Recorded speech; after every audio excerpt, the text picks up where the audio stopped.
Hello, everybody. Welcome to this week's NOVAtazz Automotive Podcast, episode 34, season 2.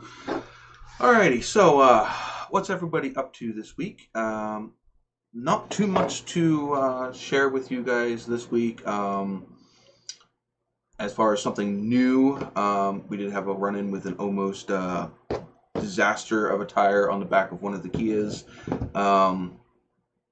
As far as an update with the cars on the channel, if you were here last week, you saw that I ended up having to recover the Trans Am, and the truck should be getting some work done on it, not this week, but maybe next week. Still got to get that one line replaced, and let's see. Hello, pilot. Welcome aboard. Is it aboard? I don't know. We're not a ship, so I don't know. But anyway, welcome to the live stream, as usual.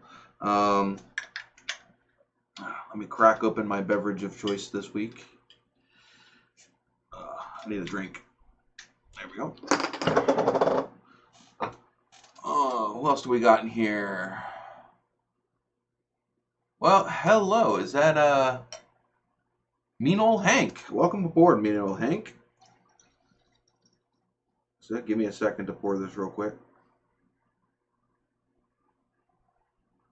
I'm just getting here, just like you guys are just getting here. What's in my can? We'll get to that after a few people get here. I see Cletus is here. Let me pop in here. Welcome aboard, Cletus. Hey guys. How are you doing this fine weekend? Pretty good. Same Weather's here. nice and got a lot done so far, so it's a pretty good weekend. I got the tires changed on the gray Kia. The last two. Oh, look at you go. Yeah, that was a fiasco. I'll tell you what, I hate Walmart more and more every day. Yeah, well, at least they're still doing tire changing there. Here, their maintenance is shut down. One of our Walmarts is not doing it. In fact, it's the closer one, the one I would rather go to. But I had to go where they had tires that I was looking for because I was running the General Exclaims, which I guess are Walmart exclusive. You can get them in other places if you order them online, but for the majority of the fact, Walmart is the only one that carries them in stock in store. Hello, Jason. By the way, I'm still really thinking about getting that shirt I was talking about in Jason's last live stream, which, if you don't know, Jason runs a live stream every Thursday at 8 p.m. Eastern. If I got that correct. He normally runs it till about 8:30, but I've noticed they've been running it a little later, so you can sometimes still catch them past 8:30, just don't expect it. They've been having some pretty banging shows recently, haven't they? Pretty good co-hosts with them. I missed this last one, but I usually stop in and it's a pretty quick show. Yeah, his last one ran almost like an hour. He had two special. Oh, okay. Grant wasn't there, and he had two special guests. One to replace Grant, and then the actual dedicated special guest. I caught the end of it. I was watching a YouTube video, went to go switch to another one, and I saw that they were live. I'm like, oh damn, it's Thursday, so I swapped over there. Still got my super chat in there before the end of their live stream. But well, Thursday was a busy day for TV, so I don't have TV, a lot of people were watching that stuff. I don't have TV. Yeah, well, I got YouTube. YouTube, maybe, maybe Netflix or Amazon Prime, maybe, if it's something I really want to watch. But no, normally I'll watch YouTube because at least with YouTube, most of it. I mean, there are some channels you can normally tell if fishy, not real. Like, let's just create drama just to get views channels. But for the most part, most of the people that I watch are all pretty much down to earth and real. Well, and that's the people you want to support and give your views to, because that's how they make their money. Yeah, and some of them I've followed since. I mean, geez, it's just a six. Grant, I've watched him since. Well, I've got the shirt since the Camaro, which was right almost at the beginning. I mean, he had like one or two cars before that. I think he had a white Challenger, I think. which I think was his very first video. But he just threw it up there. He wasn't even trying to make videos at that point. Um, he just needed somewhere to upload that video that would take the file size in one chunk, which I think is how he landed on YouTube, because Facebook at the time was only letting you upload a video that was a certain length or something like that. So he needed somewhere to upload it. All right, now is that an accomplishment, Pilot, or is that a regret? With you, I'll never know. Is that the new wife or the other wife? Yeah, right. Which wife is it? I'm gonna guess. I don't know. 21 years ago. I would assume that might be his latest one. Cool. Might be. I don't quote me on that. I don't know Pilot that well. Yeah. There you go. Number 2. Good. And you're always welcome, Jason. I will always support my fellow YouTubers that definitely. I have much love of your channel. I might not watch everything that's on it, but definitely much support your channel. Looking forward to seeing Grandma back on the road again. I think you're getting pretty close to getting her done. I've seen some burnouts on Instagram. Oh, so maybe she's done. Maybe I haven't seen that video yet. But yeah, we still have to do the hashtag Bubble Lives Matters. I'm really thinking about doing one of those shirts just for shits and giggles. But I heard we're pretty close to having 2 more cars join that list. Alexis. Oh, wait. The grandma video or the 5,000 subscriber video? I'm thinking he's meaning the grandma video, if I have to guess. Probably. Yeah, because I think the last one that I saw was him still putting the rear up in the car. Yeah, that's what I thought. So be looking forward to that on Tuesday. Grandma finally being wrapped up with her rear end uplift. Her what did they call it? It wouldn't be a tummy tuck. But yeah, so I have some pretty exciting news. I am 24 subscribers away from revealing my little secret. That's pretty close. 24 subscribers. Now, granted, my subscribers are not going up nearly as fast as Jason's, but then again, I'm also not nearly putting in as much effort and work into it as Jason is either. Yeah. Jason's cranking out videos. I actually went down like 3 subscribers. I don't know what happened. I did that. It always happens. That's just something you just got to expect. They go up, they go down, they fluctuate. It's not necessarily something you did. Sometimes it's YouTube getting rid of old subscribers, or sometimes people will close out their accounts, start a new one, and then you'll lose those. Sometimes people just go through their list and delete ones that they, I have a lot of, sometimes I'll have people that subscribe to my channel that only want me to subscribe back to them. I got you. Yeah, I've seen that sub for sub stuff. Yeah, I'll get that with Instagram too, where, it's like somebody you don't know, somebody you're not expecting to would like your content, subscribes to you, and then if you don't interact with them. And if it's not content you want to watch, I mean, there's no reason to subscribe to them. Well, yeah, what happens is you'll go and, I don't know why I posted that twice.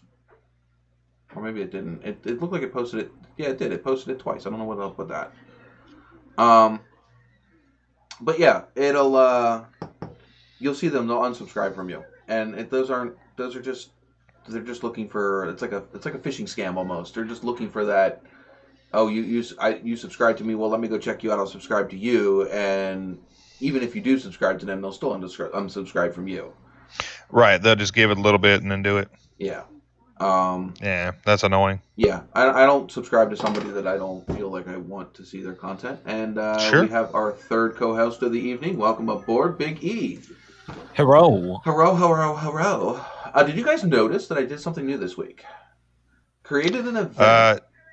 Go ahead. I created an event for the live stream on the Facebook page.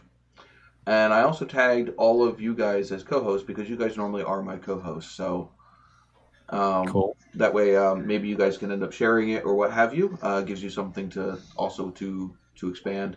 I did notice that I have to commend Cletus. I saw you posted on a bunch of different YouTube pages. The only problem I have with posting to some of the pages like you post to, and this is the same reason why you won't see me post my videos to these pages.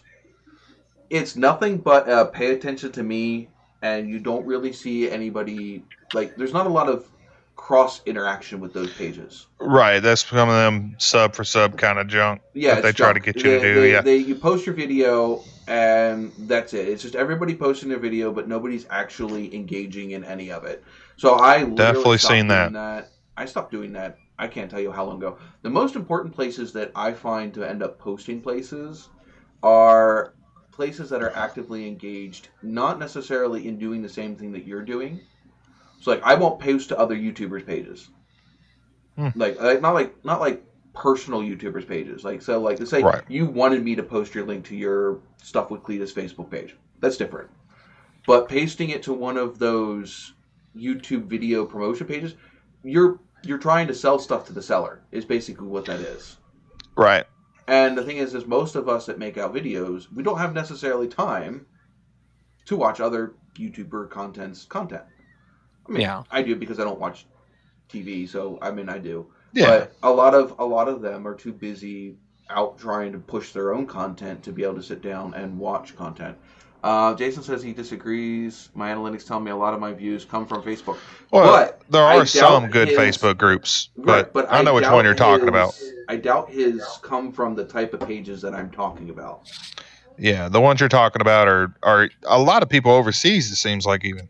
Right. Well, I mean, you can post to pages like, if you were to post grandma videos to a Crown Vic fan page. Or even to YouTube Automotive Group. Well, some of it. It depends. It depends on what it is, because you have to watch where you post it to. This is the same thing with anything else. You know, YouTube, Instagram, Twitter. Yeah, it depends on where you post to. Posting it to a video promotion page, the only people that are on that are other YouTubers trying to promote their videos. When you post it to places that are interested in the content that you're providing, that's a different story. I post my videos to, like, if I'm making Dodge Ram content, I post my videos to Dodge Ram Facebook groups. I'll get more interaction than if I were to just post it to the YouTube promotion pages. Right, because you find people that are mostly you got to drop that want to bait. See that. You have to drop that bait in the pool of fish that are interested in that bait. You know, you can't drop your bait in a pool that's already filled with bait. You're not going to get any hits. You know. Well, the YouTube channels or the YouTube groups that are for automotive, I've really found a lot of people on it, but I watch a lot of automotive YouTube, so I'm looking for people on there, and I'm thinking some other people are like that. Some of them are. Like I'll go through it. Maybe you saw I went through it. I don't know a couple days ago. Well, they're pretty small though. Right. The other groups are like a couple of weeks, not necessarily. The other groups are like 300,000 and 400,000, but nobody's watching anything. And then the automotive groups are like 300, 400, 500, but people are watching stuff. Yeah, I guess.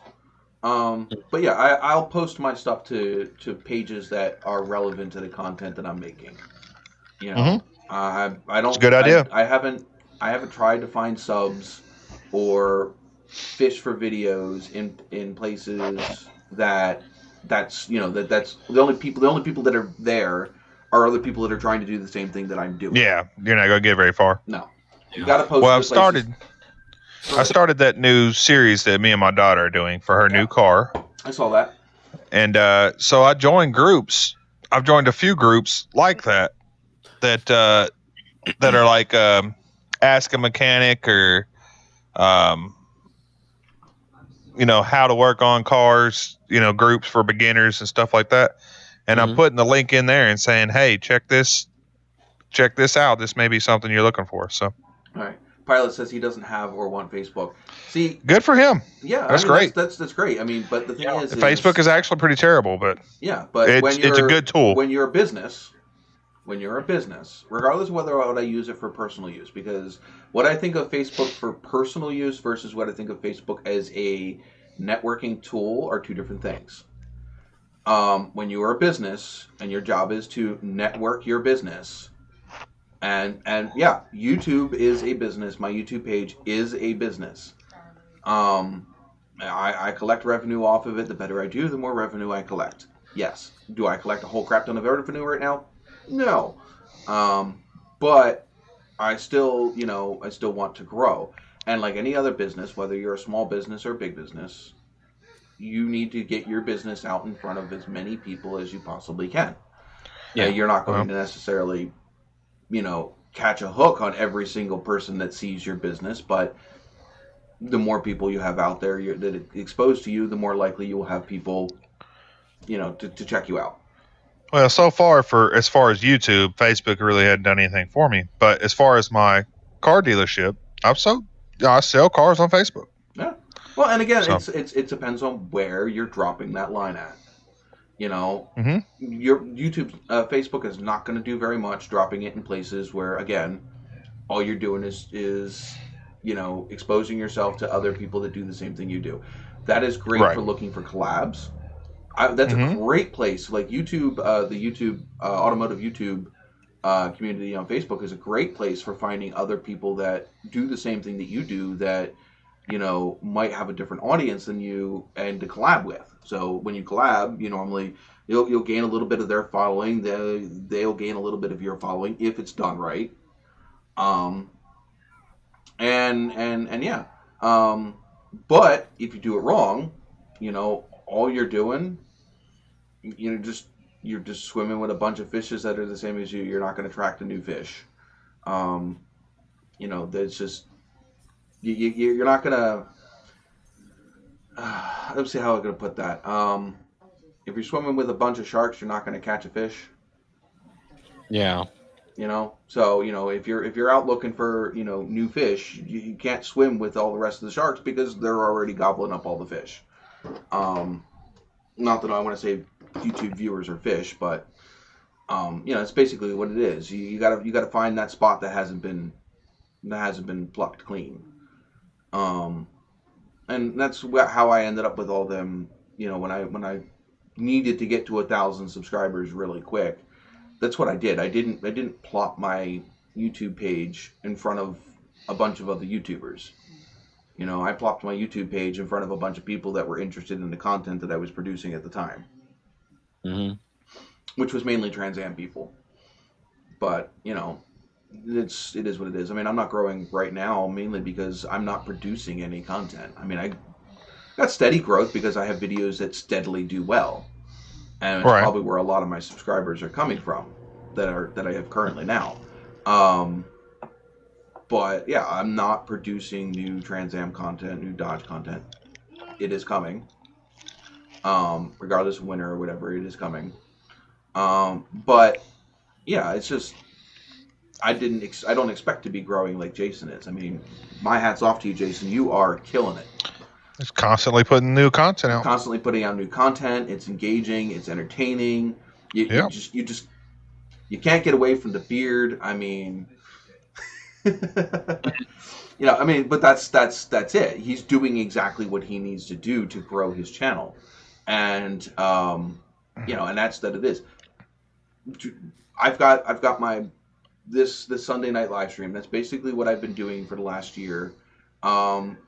Few videos here and there, but I've also been dealing with a lot of crap behind the scenes as well. So, like I said, I don't expect to grow like he is. I don't expect to grow at all. I mean, if I don't get a subscriber, it doesn't really upset me. I'm just doing what I do for me. You've been on pretty steady growth though, slow but sure, right? I get around 2 to 5 subscribers a week ish. Sometimes more than that. Sometimes I'll get a grouping of them, like 6, 7, 8 of them in a shot. Well, and that's pretty good. Now, if you were constantly putting out content, you would expect more, I think. Right. But the other part that scares me is when I do get those 6, 7, 8, I'm waiting for the 3 or 4 that drop off. Yeah. Yeah. I had right after my last live stream, I had lost 4 in a shot. Boom, just gone. Wow. But then again, I've not only climbed back up past those 4, but I've climbed up another 7. Because I'm at 1,976 right now. and I think I was at 1966 ish or 64 last week.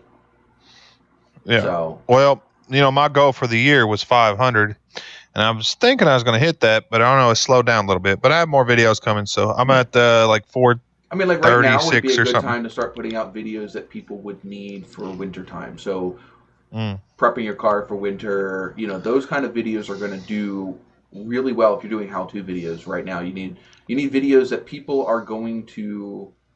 I mean, you don't have to do it for now, but like Sure. the videos that are going to do well right now are the ones that people are going to be looking for things that are coming up when things get cold.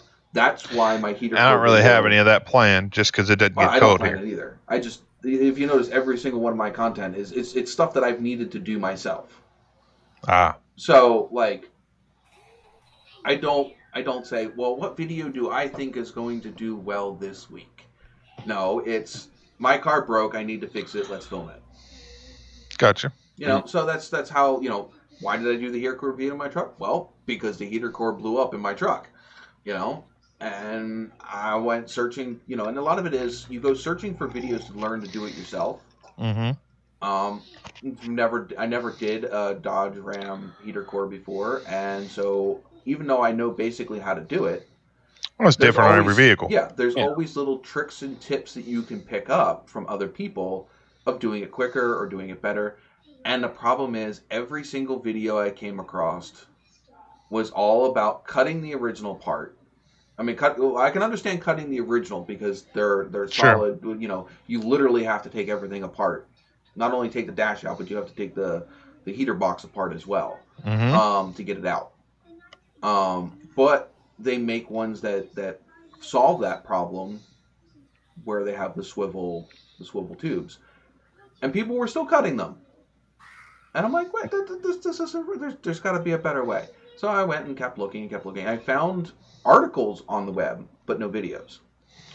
I followed the thing, and did it. 30 seconds it took me to put that heater core in. If that, I think it was like 16 seconds.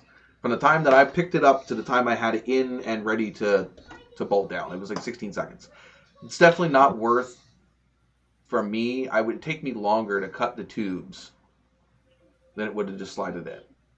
Sure. So I made a video. Well, and that's what YouTube University is all about. Yeah. And the other thing is, there are some shortcuts that I don't mind. Sure. The thermostat, there's a tab on them that if you have to take apart certain things to be able to get it down in there without that. That tab is doing nothing structural for that thermostat. It's only an ID tag. That's all it is. And so cutting it off saved me time getting it back in. That's different. Well, you have some people that are cutting holes in floors to access the fuel pump. And then those are ones that, I mean, granted, some people want to do that. Would I do that in a shop? No. You would never see me cut a customer's car to access something in a shop. Well, would you do that to your Trans Am? No. You wouldn't do Trans Am, it. I wouldn't exactly. have to do that. I wouldn't have to do it to my Trans Am. I don't have a third or a fourth gen. Sure. Well, if you did, the second I still wouldn't. I would drop the axle and do it the right way on the third gen. So. Right. But yeah, that's just it's just the way I would do it. Because you know what? If I have to worry about, rusty bolts, well, if they're gonna give me a problem coming out, then most likely they needed attending to anyway. It's like the people they cut holes in the bed of the Dodge Rams. Mm-hmm. It's 6 bolts and then 2 screws for the filler neck to pop that cap off. And if the bolts break, they probably need new ones anyway. Exactly. If they broke, then most likely you needed to fix the thing anyway. Yep. And that's just the way it is. Now I have a trick with that Cavalier video I did. I don't take the exhaust manifold off of that thing because number one, it's not something minor like replacing cab bolts. You unscrew that manifold from the rest of the exhaust, you're guaranteed to snap those studs off of the manifold. They're gonna snap. And considering I'm not working on a lift, being able to fix any of that in a driveway is damn near next to impossible. All you need to do to actually access that is to unbolt the rear exhaust hanger clamp and take out the manifold bolts to the head. They come off easy. So you get them off, slide the whole exhaust back, like just that far. Just backs it up to the firewall. You can get your hands down in there without having to take the rest of the exhaust system off. Oh. So you're actually saving yourself time, and you're not destroying something to do it. So there's the difference. I'm not destroying something to save time. I'm not. It's just sliding the exhaust back out of your way. There's other things that you do to cut time too, especially if you're in a shop where you take stuff off in an assembly instead of taking individual parts off. Yeah. Where instead of taking every little tiny thing apart, you just take it somewhat apart and slide it out of the way, so you don't have to reassemble everything. It saves you time, especially when you're being paid flat rate. Yeah. Sure. The faster you get it done, the more you get paid. Work smarter, not harder. Exactly. But I don't cut corners to where I'm destroying something. Right. Especially something that's going to truly destroy it or make it, where it's not usable. As far as you cut a hole into a body. Number one, depending on how you're cutting that hole in above, whatever, most people are going to use a cutoff wheel. Mm-hmm. Sparks, fuel tank. Good mix. That sounds awesome, especially if you have a cracked or broken fuel line.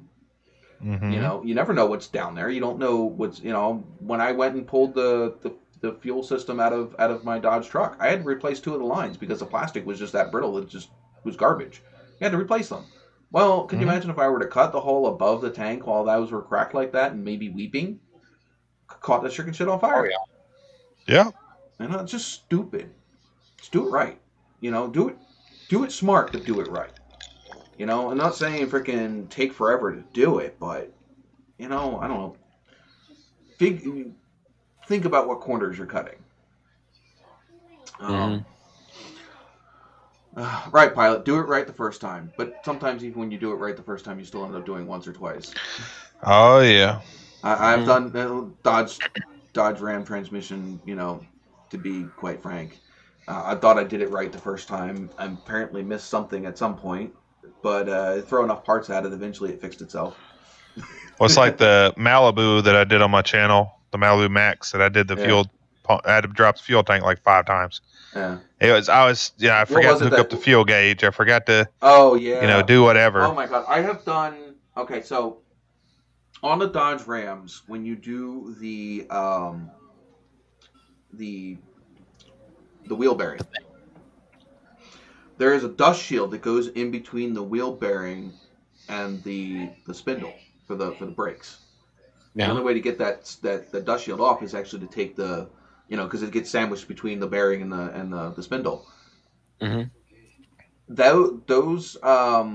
That nut that bolts all that stuff down, you can get a 4 to 5 inch breaker bar, not 4 or 5 inch, 4 to 5 foot breaker bar, and hang a 200-pound man on the end of it and still not break that thing loose. God damn. They're torqued big time. But so like when you get everything back together and you notice you forgot to put that stupid heat shield in, you got to take it all the frick back apart. That sucks. But sometimes you just, that's why you'd only take one side apart at a time, so you have the other side to look at. But yeah, I've been there, put something all together and you realize I have an extra part that shouldn't be an extra part, and you got to take it all back apart and do it over. I mean, but that's the thing is some of us don't do this every day. This isn't my job. I do automotive. I wanted to do automotive for my job way back when, but it never worked out. So, by the way, see you later, Jason. Don't know if you're still here. But yeah, I mean, you never know. It's not, like I said, this isn't what I do every day. It was what I intended to do every day, but it didn't work out. Well, I trained a little bit for it myself, but in practice, it gets old real quick. But I like doing it as a hobby. It's great fun, but to have to do it, it's not for me. That's like me. I I went to school to learn how to rebuild engines. It wasn't that long after I graduated school that people started buying more crate engines than they did taking an engine to a machine shop to have it rebuilt. You know, people don't take their... Well, for the cost of it, yeah. Well, it's all the way around. I think we've went over this several times on this channel. It saves cost for the shop because the shop doesn't have a vehicle sitting in their shop without an engine in it, taking up a bay for 2 or 3 days to several weeks, depending on how long the turnaround is for the engine to get rebuilt. Most of the time, what they'll do is they'll leave the car out in the parking lot until the new engine comes in. When the new engine gets delivered to the shop, then they pull the car in, they take the old engine out, drop the new one in right away. So not only does the shop not have space being taken up in the shop, but the customer is also, the customer gets their car back a lot quicker. Sure. Yeah. So it's win-win for everybody except for the people that used to build engines. We no longer have that niche unless you want to get into motorsports. Well, but even a lot of I was about to say you can start places, building hot rod engines and reselling them, or something like that. There's no money in that, because even there's too many places making decent LS engines now, and LS engines were not my specialty to begin with. There's not enough customers out there looking for classic, Chevy, Ford, and Mopar engines. Right, carbureted. Yeah, there's just not enough out there for that already. Yeah. Sure. Hopefully you're enjoying your retirement there, pilot. I'm sure he is. But yeah, I mean, that's what I went to school for. It's what my passion was piecing together these, several hundred horsepower engines and watching them run for the first. That's what I wanted to do. I graduated and found out that there's no business in that. Right. And not unless you happen to hit it big and get on like some kind of network or something like that. Sure. There's places out there, but the ability there's not many of them around me. I mean, even think about it. You look at Mike and all of them. Where are they sending their engines down to? Texas Speed, LMR. Places that people put the money into it. Right. Up there, you can't really put money. I mean, people do put money in cars up there, but not as much as they do down south. Right. Because up there they rust out too quick, and it's not just that. You got to think about it. We can only run and play with them for so many months out of the year. Exactly. So you're either storing it in the garage to wait till the good weather, or you're driving it and it's junk. Yeah. Well, yeah. My Nova's a prime example of that. Sure. But I didn't have a choice. It was my immediately vehicle drove at that one point. But it was already rusting out when I got it, so Right. it just didn't find it right away. But yeah, it's it is what it is. Though I'm kind of glad that I'm here. I wasn't sure if I didn't put out the bulletin for this video until 4 or 5 o'clock this evening. Because I was on call this weekend, and so I was not. There was a good bit of time here where I was looking like I was going to have to go in and cover a shift at work at a house somewhere, and I wouldn't have been able to do the live stream. The other thing is, supposed to be going on vacation this week, over the weekend. I'm really, really, really considering bringing this thing with me. Because there's not much to do after the sun goes down up in Boston, especially with all of the, COVID rules in place and all of that. It's not much of a nightlife going on. So I'll probably end up taking this with me so I can game while I'm up there. Don't know how well the internet connection is going to be, but we'll see. Worst case scenario is I'll just do it right over my phone. My there you go. Got a freaking pretty decent. Yeah, I can use my phone as a hotspot. Well, you can always just play Among Us on your phone too. You don't have to your game. But yeah. Though it gets boring after a little bit. So yeah, we me and Big E have almost beaten the first map in SnowRunner. Almost. We're looking for one truck. There's one vehicle that it's saying I haven't found, which I'm pretty sure I've found them all, but it's saying I haven't found it. It's just a bug. It might be, but it's bothering me because it's at 99 or 98% complete, and it's one vehicle. It's saying I don't have. It's so frustrating. So I don't know. I was still thinking about whether or not to start Twitch streaming playing those games or not, but my same issue is about the time that I normally play them at. It's like 11 o'clock at night until like 2 or 3 in the morning. Which people watch it, but yeah, your audience isn't as big. Yeah. So I don't know. We'll see. Buddy who's grown up with and known for 62 years joined me at the bar Friday for a food beer. Well, there you go. We did not know it is. Did we know that it was? Yes, we did know that it was Pilot's birthday because we told him happy birthday last week, and I do believe I said that we would even be able to celebrate, say happy birthday to him again this week. So happy birthday, Pilot! I know that it was in the middle of the week, Friday. But yes, happy birthday to you. Let's see. Let's give him 500 birthday points. How's that? There you go. 500 birthday points. Points for the birthday boy. Right? Let's see. Points. You're at 29,262. So that would be a 7. There we go. I mean, it's kind of a mute point at this point as far as catching up with Cletus at this point. That's okay. There's one way to do it. Cletus is struggling. He's almost above 80,000 points. I'll get there. Yeah. Now, I don't think there's anybody that's got Pilot beat in hours. Oh, probably not. No, I'm sure not. He's got 30.75, followed because he's here. Andy comments. Yeah.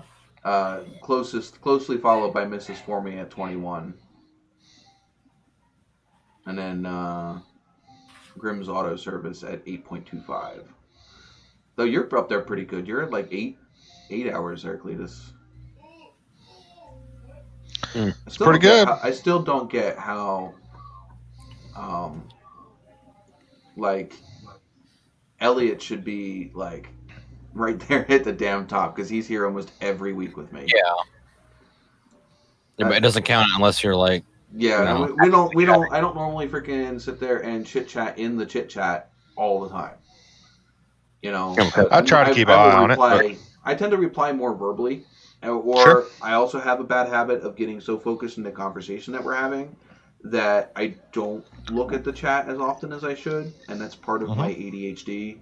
Just I'll get super focused on the conversation and not paying attention to the chat.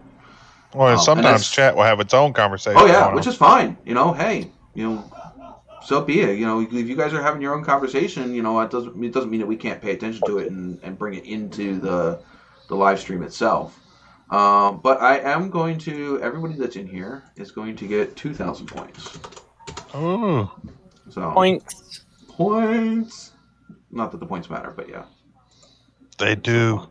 That kicked you They're up. important. That kicked you up over 80,000. You're at 81,700. Oh boy! Next goal is 100. Yeah, Pilot's at 31,762.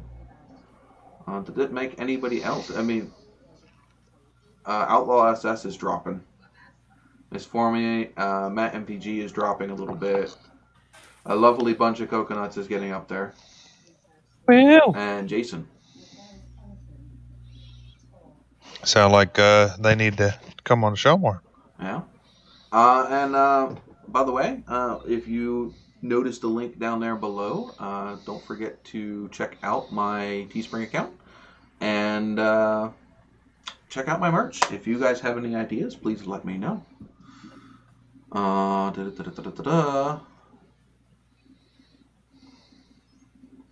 it did tell you. No, it missed. Tell me mine. I guess Elliot, you didn't actually do the points thing. Because you put the exclamation point at the end of it. Where's the one that you do to make it show everybody's points? It's exclamation point top. Top, that's it. I normally do that at the beginning to test to see if it's working. Yeah. Which it is definitely working right now. Once. So it says I have 81,000 NOVAtazz money. So I don't know what that means, but it's always been NOVAtazz money. I'm just saying. It doesn't mean anything. Points don't matter. Hate to tell you that one. It does. It does. We'll see. But anywho, at some point, somebody's got to knock you off your little platform. I'm waiting. No. I don't know where everybody went. We just lost a bunch of people. We're down to 5 viewers. What the hell? Well, do heck. Did I just? That was, if people leave, I mean, obviously I understand. If you like Jason said he had to go. But you know what? If I'm boring somebody, and let me know let me know I'm boring you. Well, sometimes it goes up and down. That's how it actually goes. And Grim, I always know you listen while you work. I'd rather you listen to me than to whistle, but that's me being selfish. Sure. Cletus, you need to move over like 2 inches to the pumpkins behind you. Do you want to see more of the pumpkins? No, we just need to see more of you because you're hiding behind my logo. My logo's poking you in the eyeball. Oh, let me see here. There we go. That's worse. Same place. I'm just trying to be polite, and my logo has to be up in that corner for other reasons. But yeah. I thought you wanted to see my pumpkins. No. Maybe. He just doesn't want you to get run over by his car. Gotcha. He's just watching out for you, that's all. Yes, exactly. No, Cletus, don't do it. It's not worth it. See, on my screen, I'm just going to watch out for the duck, but your logo's much bigger. Yeah.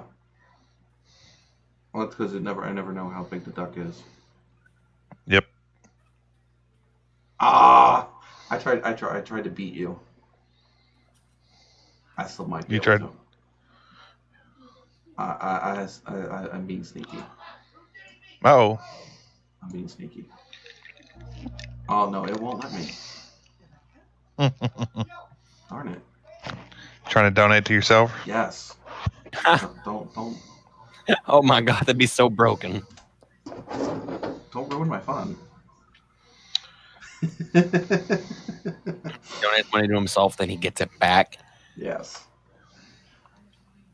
Well, if I donated through PayPal, I'd get it all back. But minus like the little tiny tax, whatever. But if I donate through YouTube, I wouldn't get it back. Mm-hmm. All right, so let's do with what's in the cup. We normally wait till Chris is here because Chris has always got some variety of choices to pick from. Oh yeah. Well, I mean, you gotta think, how many cup holders does he have? All right. Probably got one for every day of the week and then some. All right, so Biggie, what do you got? My usual thing of citrus green tea. It's actually not empty this time. Oh my god.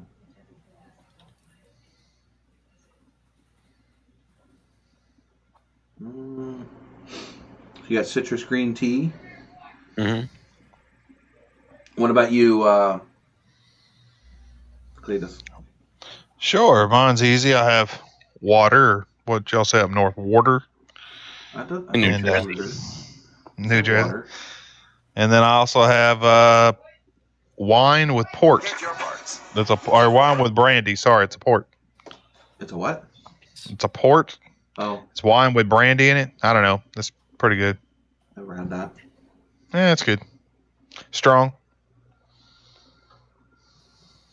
Lots of legs or whatever they call it on the glass. Mm-hmm. There you go. It's not fancy. It's like $8 a bottle. You gotta pretend you're fancy. Yeah. Like I'm drinking apple cider or something. Hard cider. Maybe. What's everybody else drinking out there? See, we got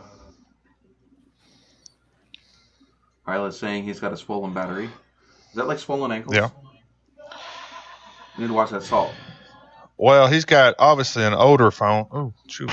He's got an older phone that still takes a battery. So, or is it a replaceable battery? He's drinking Ice well, House. no, It says. all of your batteries are like even the ones with the glass back. The batteries are still replaceable.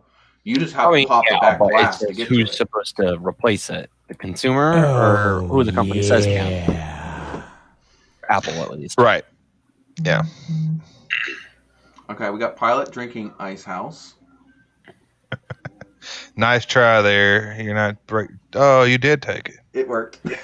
Wow. I switched to my main account. Oh my god. It wouldn't let me do it under the NOVAtazz account, so I switched it to my main account. You know. Boy. It's okay. It's still, it wasn't free. That's all right. YouTube still takes their cut out of that. Oh yeah. You just I guess your name will be up there for a little while though. Maybe. We'll see. Galaxy S5, yeah, it's a little old now. They were good phones, though. I had one for longest. The Galaxy S5 is in my all my. You know what? Here's how you know that I was intending to do something. All my camera gear is in my car. It's speaking of, I don't know why that's open. Not that any of you guys could have seen it anyway, but it's dirty in there. It might be time for a new battery on the X5 though. They're pretty cheap. I have 4 batteries for that phone. Here's an S10 right here.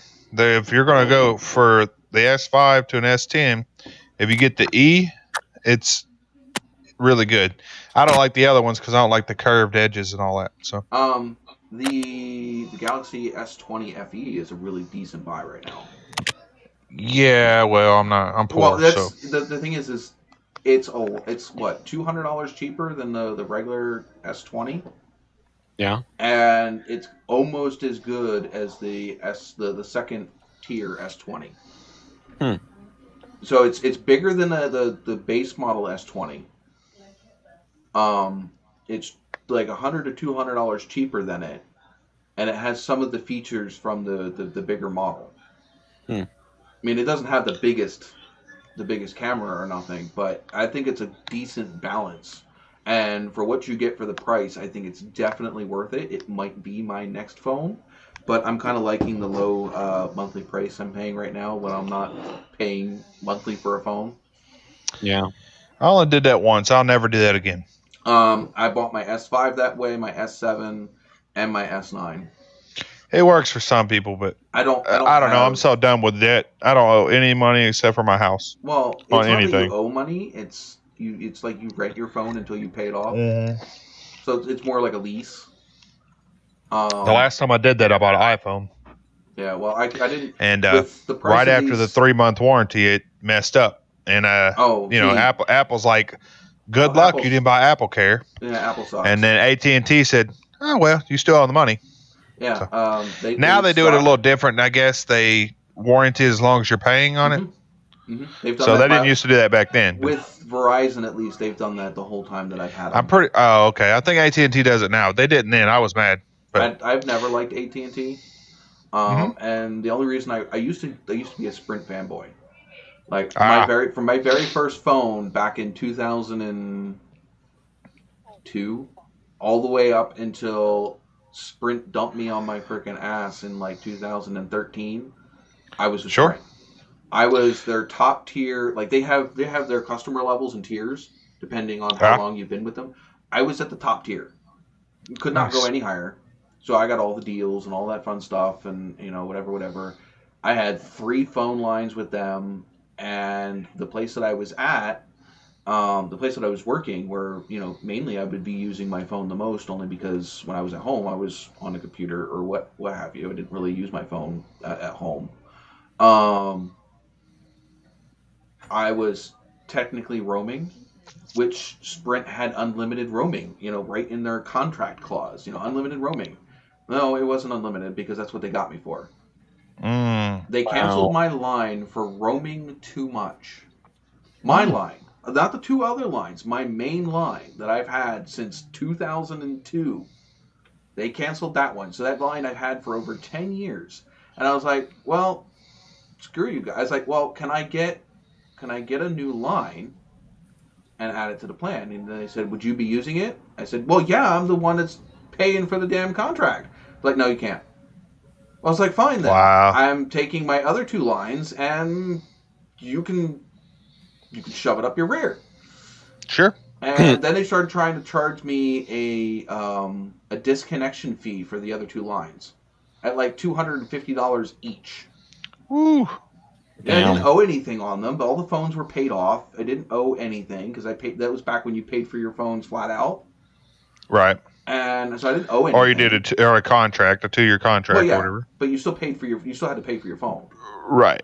But anyway, so, I took my lines and I left, and I said I didn't look back. I went to see what line. What I did is I went to go see what phone company was I roaming on. It was Verizon. So it's considering that's where I was using most of my data at. I went with Verizon. I mean, I could have gone with one of the other ones that are like the Verizon, the pay per month ones.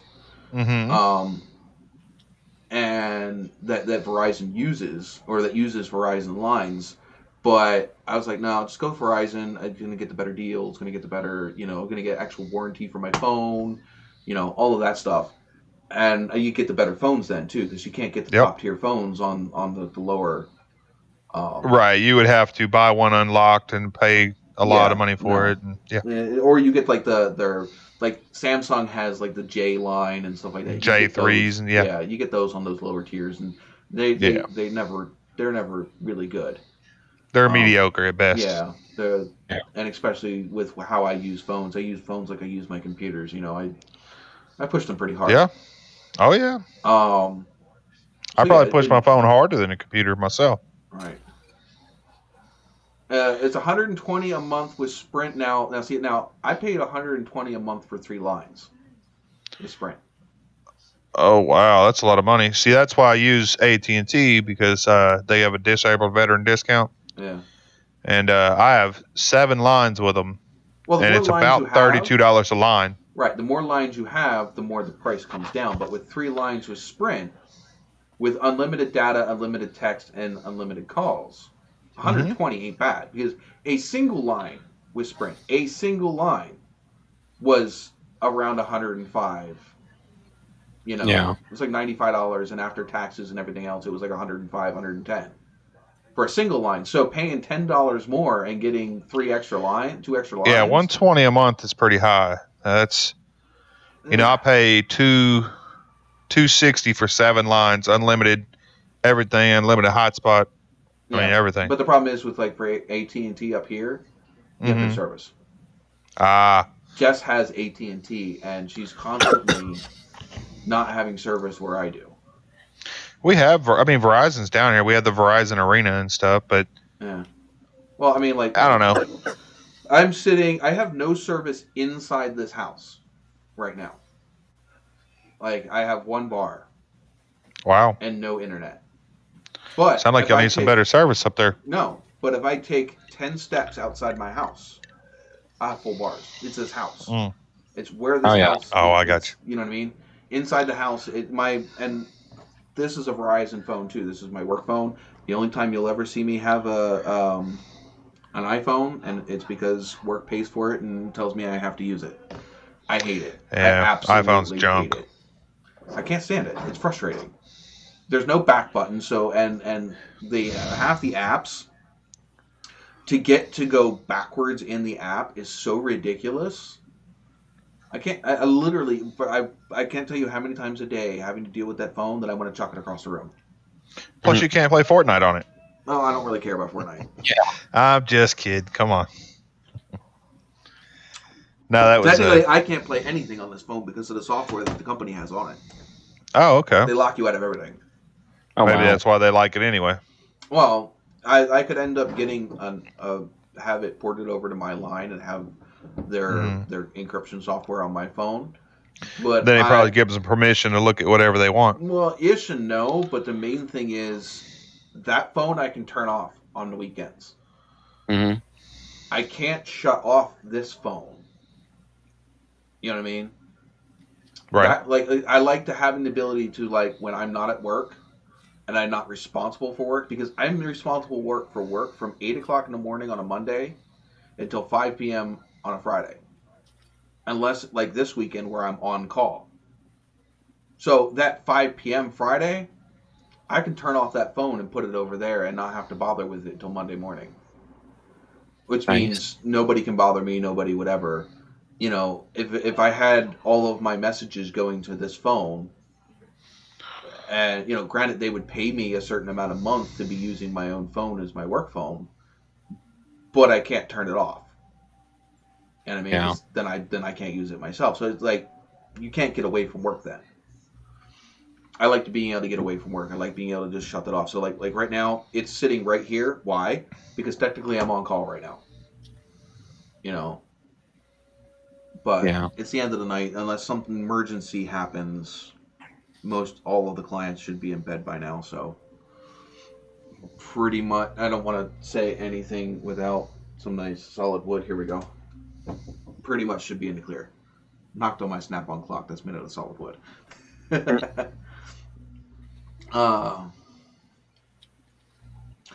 See, the thing is, Pilot, it is actually not that high for a single line. Or even two lines. That's not that high. Especially not having a smartphone, because that's something else that Sprint does. They charge you for a smartphone. Because they have regular phones. They still have like regular, just normal phones that aren't smartphones, and you so you don't have to pay an extra premium for having a smartphone, because a smartphone will use a lot more data than a regular phone. Because they're always fucking connected to something. Well, yeah, they're always doing something. Love steel sliding on the side of my house. That does stuff. It blocks out all of the freaking whatever. I don't know what causes this house to. I think that because this house isn't, like, it's not properly grounded. It's on an Indian burial ground. Maybe. I think it's more of just the fact of, like I said, it's not. You know, houses today that are built are supposed to, like, all of the wires and stuff are 3-prong grounded mostly. Yeah. This house was built before that.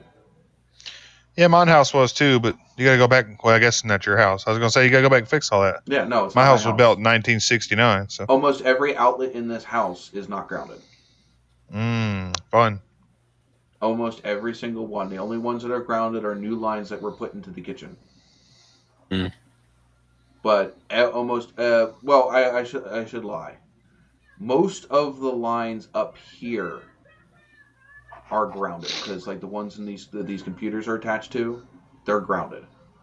I hope so. And plus your AC, right? It has to be grounded. I mean, it has to be ish. Oh. This is an old house, you know. This is backwoods Pennsylvania, and not everything is done by according to the book. You know, this is the area where people used to cut off the ground plug on their 3-prong outlets. Right. How old are you talking? This was I would say 1950s or 60s, and it was one of those. This house was actually one that you could go to Sears. Back when Sears used to be able to buy plans from Sears. So this house was a Sears catalog special. Oh, damn. That's funny. So, yeah. You know, kind of segue to something. I was looking earlier. You can buy at Lowe's now a cabin, a tiny house, for $4,500. Pre-built or just everything on a pallet? Pre-built.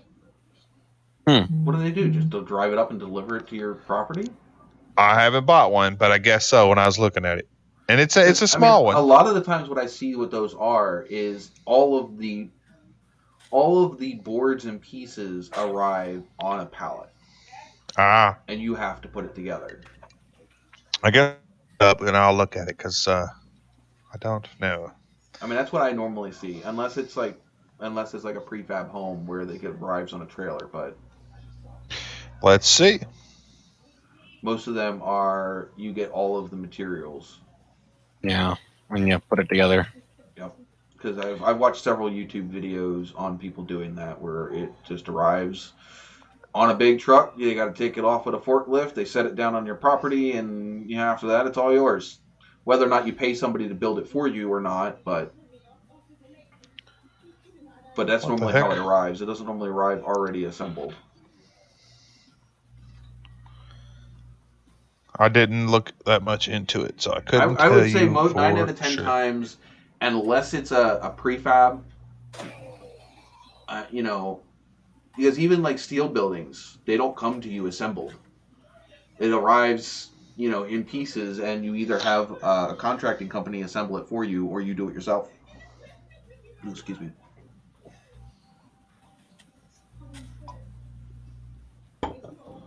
Let's see. I'm not finding the one I was looking at earlier. A lot of stuff on YouTube about Sears houses. I don't know. I've never looked it up. But the thing is we don't own this house. Somebody in New York owns this house. Right. And they have a realtor down here doing the property management for it. Though that don't know how much longer this house is going to be staying under that person's ownership. We've caught wind that they might be trying to sell the home at the end of 2021. Oh. So we might be moving again. Move on down here, man. No, I can't. I have kids. I have obligations up here. Just move them down here too. I can't even freaking get their parents to cooperate with me. Period. On simple stuff, let alone moving them to different states. Not to mention, I don't want my exes following me. It's not something that. No, I'm sorry, Pilot. As much as I enjoy renting this house, it is not a headache that I want to own. There is too many things with this house that I would not want to deal with as an owner. Somebody that rents it and wants to turn a blind eye to it, go for it. But we bought this house, I guarantee you, the whole second floor might as well be made of Swiss cheese because the air temperature is literally whatever it is outside. You have a basement? Yeah, we have a basement. I think lots of houses up there have basements. So. Mm-hmm. Yeah, we have a full basement. It's supposed to be a dry basement. I would say 98% of the time it is. But I know what's the difference between a dry basement and dry or a wet basement? Wet basement? A wet basement, the walls are different, and so it can be damp down in the basement. And normally they have a dirt floor. They don't have. Okay, so it's like a humidity. It's more like a crawl space that you walk in. Well, normally it's where the heaters and all that stuff are still downstairs, but it's so it's like a maintenance area.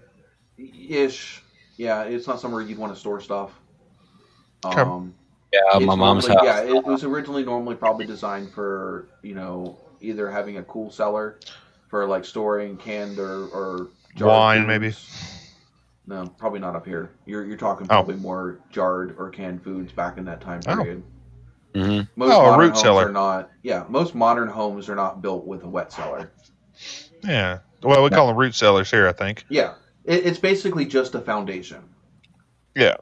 Most houses here, I would say maybe, and that's on the high end, 10% have basements. Yeah. Well, we have a lot more basements up here because, again, you got it gives you that air barrier between the ground and the bottom floor. Because when you build a house up here directly on the ground, you end up having a lot more heating issues. You have that when you have that 4 or 5 foot space between the bottom of your first floor and the actual ground. It gives you that air barrier for heat transfer. So your first floor, you don't end up with frozen pipes and stuff.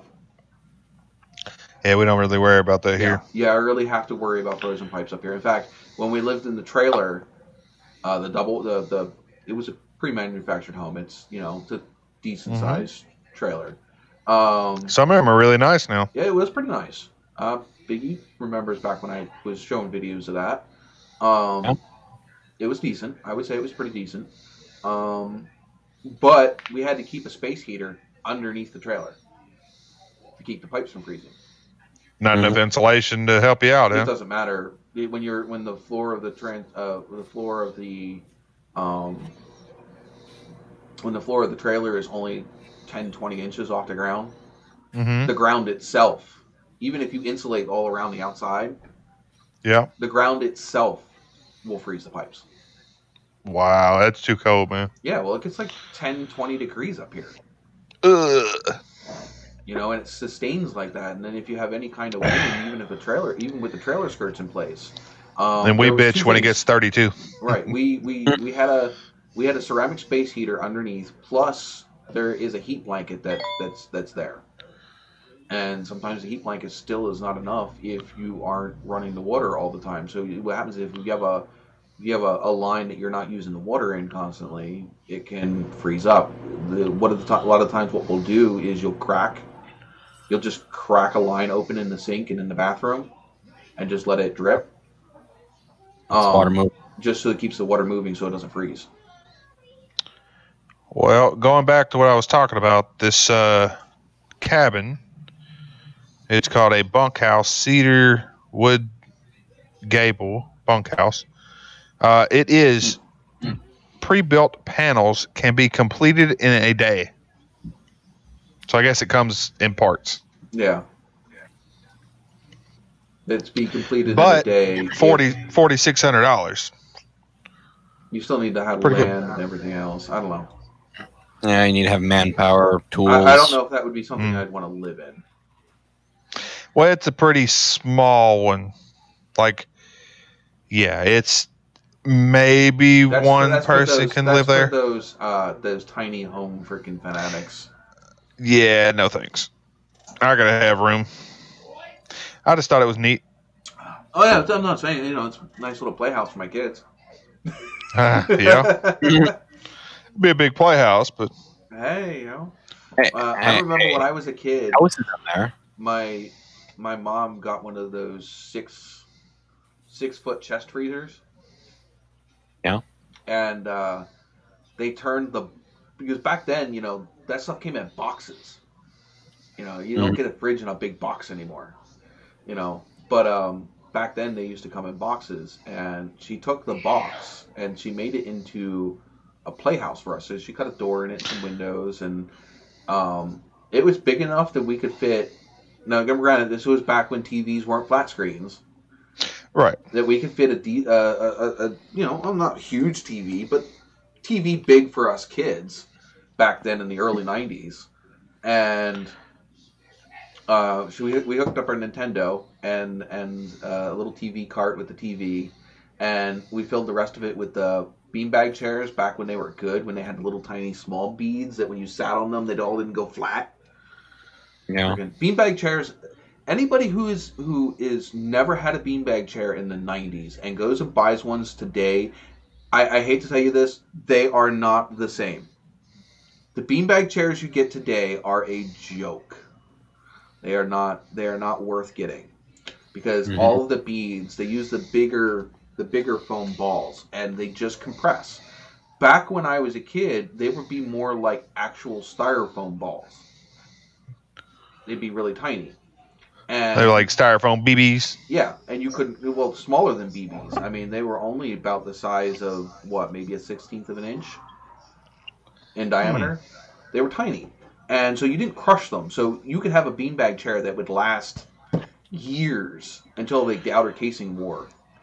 Well, my kids had a beanbag chair not that long ago, and it would last about, I don't know, every 2 months we'd have to buy a bag of stuffing and stuff it. Yeah, because and it wasn't like the stuffing was falling out. No, it's just it would crush. Yeah, and the old beanbag chairs didn't do that. You would more likely have it split, and the beads from bouncing on it. Not necessarily from bouncing on it, just like if you used it, they used to make it out of like it used to be like a shiny like fake leather material. Yep. And what happened is it would start cracking and breaking apart. And that's when you would need to, replace it, is when the bag itself would start coming apart. And you'd end up having that thing for like 2 or 3 years by then. No, the new ones were not. The new ones are about pea size. The old ones were small. Like I said, I'm talking, like a 16th of an inch. The new ones are about like a 3/8 or an 1/8 of an inch, somewhere around there. Yeah. 3/8 or like a 1/4 inch. They're bigger. They have bigger beads to them. The old stuff was really small. But they were a lot denser. They were a lot, you know what I mean? They were more like styrofoam, not like puff foam. The new ones are more puffy foam. Um, but yeah, but they started they got away from them because what was happening is they were coming apart and they're static charged, and then the kids would breathe them in. Yeah. And see the new ones aren't really statically charged. I mean, so they you'd end up breathing them in. Kids were getting sick or choking on ingesting them and stuff, and so they stopped making them for a long time. And then when they came back with them, these new ones just suck. They just suck. They're horrible. I bought. Well, like, they're two great of them. for a month or two. Yeah, well, I'm not But they're buying a. I'm not way buying a $30 more or expensive $40. now. Yeah, I mean, you used to be able to get them. They were like 4 feet across, and they would sit like 2.5 feet high. You could actually sit in them. Yeah. You can and buy use them them as a like chair. that now. I bought my kids one. Yeah, They're but about you'll be sitting $75 a You'll be piece. sitting your butt on the ground in like a freaking, like you said, like a month. Yeah, and they're about That's not 75 a worth piece it for to the me. big ones. Yeah, that's not worth it to me. The only No, people that I wouldn't do it again. The only people that still make them right and that are really nice is a company called Lovesac. They make everything from couches to like 6 or 7 foot tall beanbag chairs. Like not like tall, but like wide across. They're That's a like beanbag love throne. seats. Huh? The beanbag throne. Yeah, it's like they're adult beanbag chairs. They're for I remember they used to have them when they were the kids. round chairs. They used to have them round chairs. I don't know, a half moon chair that Yeah, sat they on still this have those. base. They still have those. Them were pretty neat. Yeah. But yeah, there's a company out there that still makes really decent, but they're expensive. You're talking about a couple $100 for one of the big, like couch size ones. But it's a couch size. It's not like the ones we had as a Yeah, kid. but still, ouch. But they're not like the ones when you were a kid. They were like bright blue and red and yellow. These Soccer ones are ball. yeah. These ones are more like big people furniture material. You know what I mean? They're like the chair that you're sitting in right now. They'd be like that material, but a beanbag chair. So it's like something that you wouldn't mind having sitting in your living room. But really close to getting because beanbag chairs are so comfortable. Have you seen the new water beds if they've come out with? No. I had a water bed up until 2 years ago. Well, the new ones have like baffles in them, and they're much more comfortable and standard. The new ones. Mm-hmm. The baffle technology is from the late 90s. Okay, the chambered baffle container. The newest what they have out now are 13 to 24 individual tubes that run from the foot of the bed to the head of the bed. They don't run across the bed. They run from the bottom of the bed to the top of the bed. So they lay them down. And what you do is you fill each tube up to whatever desired, obviously the more you fill them, the firmer they'll be, the less you firm them, the softer they'll be. And what's cool about them is when you get in one side, it only transfers the motion from top to bottom. Instead of side to side. Right, so you're only disturbing the tubes that you're touching. That's pretty Can you still get the same motion that you need? You still get that same weight distribution from head to toe. That is what made water beds great. And I'll tell you what, I freaking miss. We have a nice memory foam mattress now. It's on the stiff side because I don't like the softer ones. But the problem is what I miss about the water bed during the summer. You can bring the temperature down just maybe a half a degree to a degree. And when you climb in the bed stays cool all night. Yeah. But during the winter, you crank the temperature up just a degree or two, and you never climb into a cold bed. And the other cool thing is because it's just a slight little bit of heat, it relaxes all the muscles in your body all the time. So if you go to bed with a sore back, you ain't waking up in the middle. As long as you have everything else set right, because I know a lot of people that will overfill them, because they think, oh, we need to get all the air out.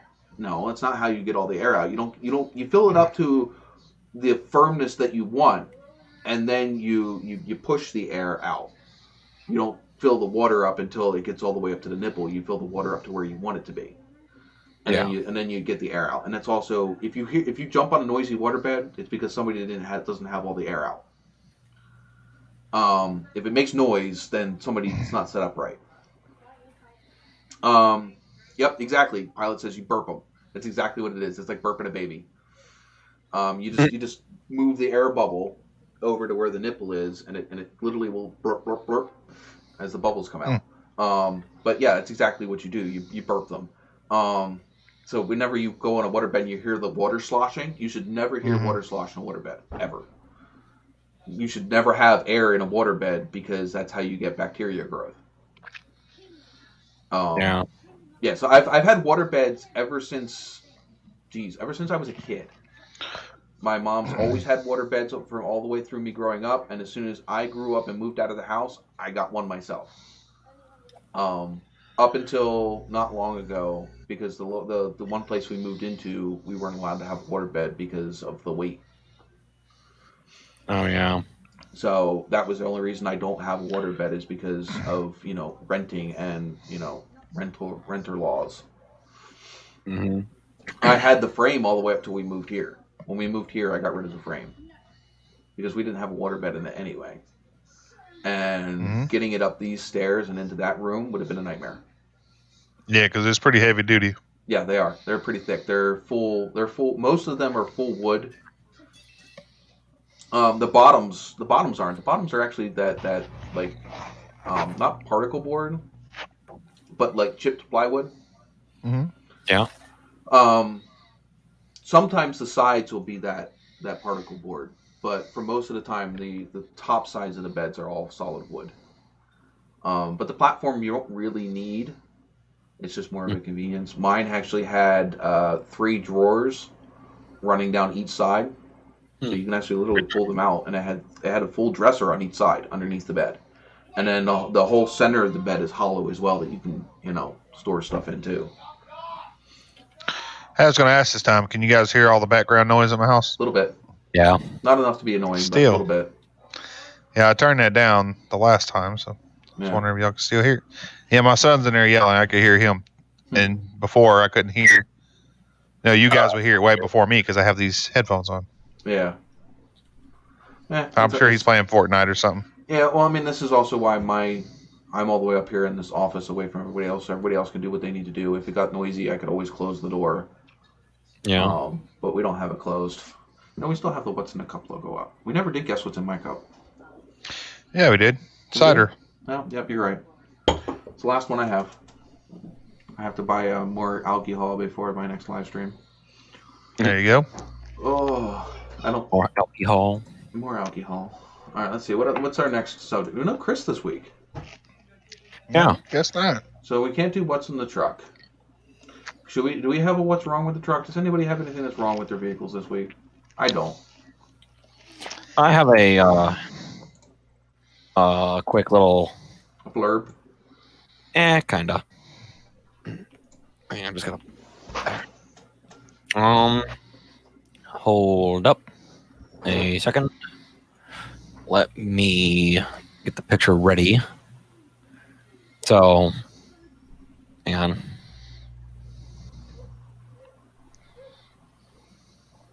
All right, well, maybe while it's syncing, it'll be better. I tried to do my brakes for the second time a couple of days ago. This was the ones that needed the new rotors? Yeah. Well, I was trying to get I had the truck on the ground, and I was trying to get the bolts off for the caliper bracket, because naturally I need to take that off to replace the rotor. And I couldn't get the bottom one broken loose, but what I did is, I don't know if you did the thing. I'm sharing my screen right now. Oh, no. Sorry. Hold on. All right, let me just do that, because that's needed to be much bigger. Yeah, but what I did was I put this is a 1/2-inch breaker bar. It's about 2.5-ish feet long, and you can see I just have enough room with the wheel turn to get that on the bolt, and put the jack under it, and that actually did break that bolt free. The problem is the one that's higher up, the jack doesn't go up high enough to get to it. Oh, can you turn the wheel anymore? What? Can you turn the wheel anymore? Nope, that's steering lock. Hmm. Well, minus a little bit because, you know, when you shut it off, there's that little bit of stress in the power steering system, and it just undoes it like a quarter or eighth of a turn. Mm-hmm. But more or less, that's about the max. If I had a longer breaker bar, which I might go buy tomorrow, I could just fit it between the wheel and the fender. Yeah. Either that or jack the truck up higher. Well, the truck's not jacked up at all because I needed the jack to break the bolts loose. Yeah, I would with a truck that big, I'd go get myself a $50-$60 freaking jack from an AutoZone. Nice aluminum 2.5 ton jack, definitely. Because that jack, I guarantee you, is not weighted for the weight of that truck. That's the jack that came with it. It's not. It's still not rated to weight for working underneath. I would not trust being underneath. Well, of I'm that not truck. getting underneath it. I would not. If you're taking that wheel off for any extended period of time, I would not trust that jack. Well, ideally, it's not supposed to take an extended period of time. If it is any longer than taking the wheel off and putting another one directly on it, it's an extended period of time. If you're changing brakes, I would not trust that jack. Especially if you have to use a hammer on any of those parts. Just no. Yeah, that's the part that I was kind of iffy about. Like, I actually, one time, well, the last time I tried it, I actually had it jacked up on that jack, trying to hit the bolt. You can not doing pick anything. up 2 jack stands and a decent aluminum 2.5 ton jack for under $100. You could pick up the one at Walmart for under $30. I mean, and it's okay. But it's better than that.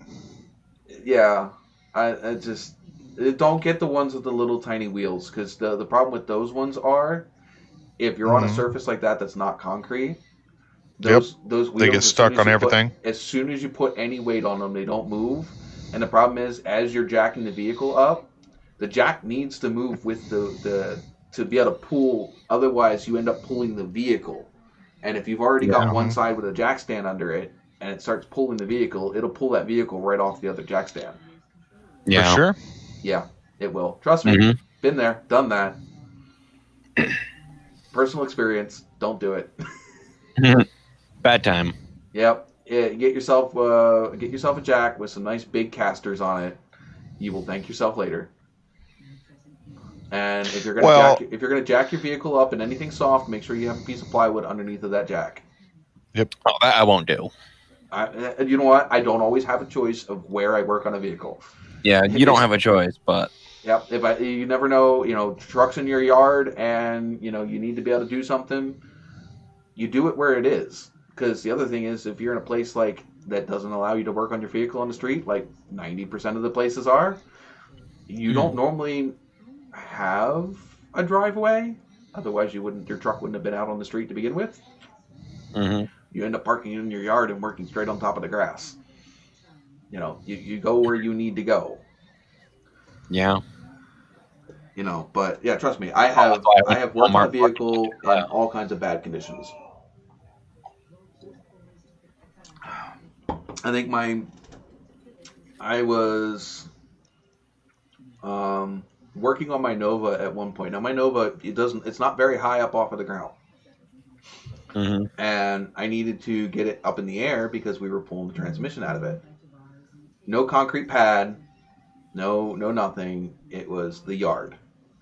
Pulled the front tires up onto a set of ramps on the grass, mind you, so not like on solid ground, and ended up jacking the back end up with a jack and 2 jack stands. Now that was on a piece of plywood.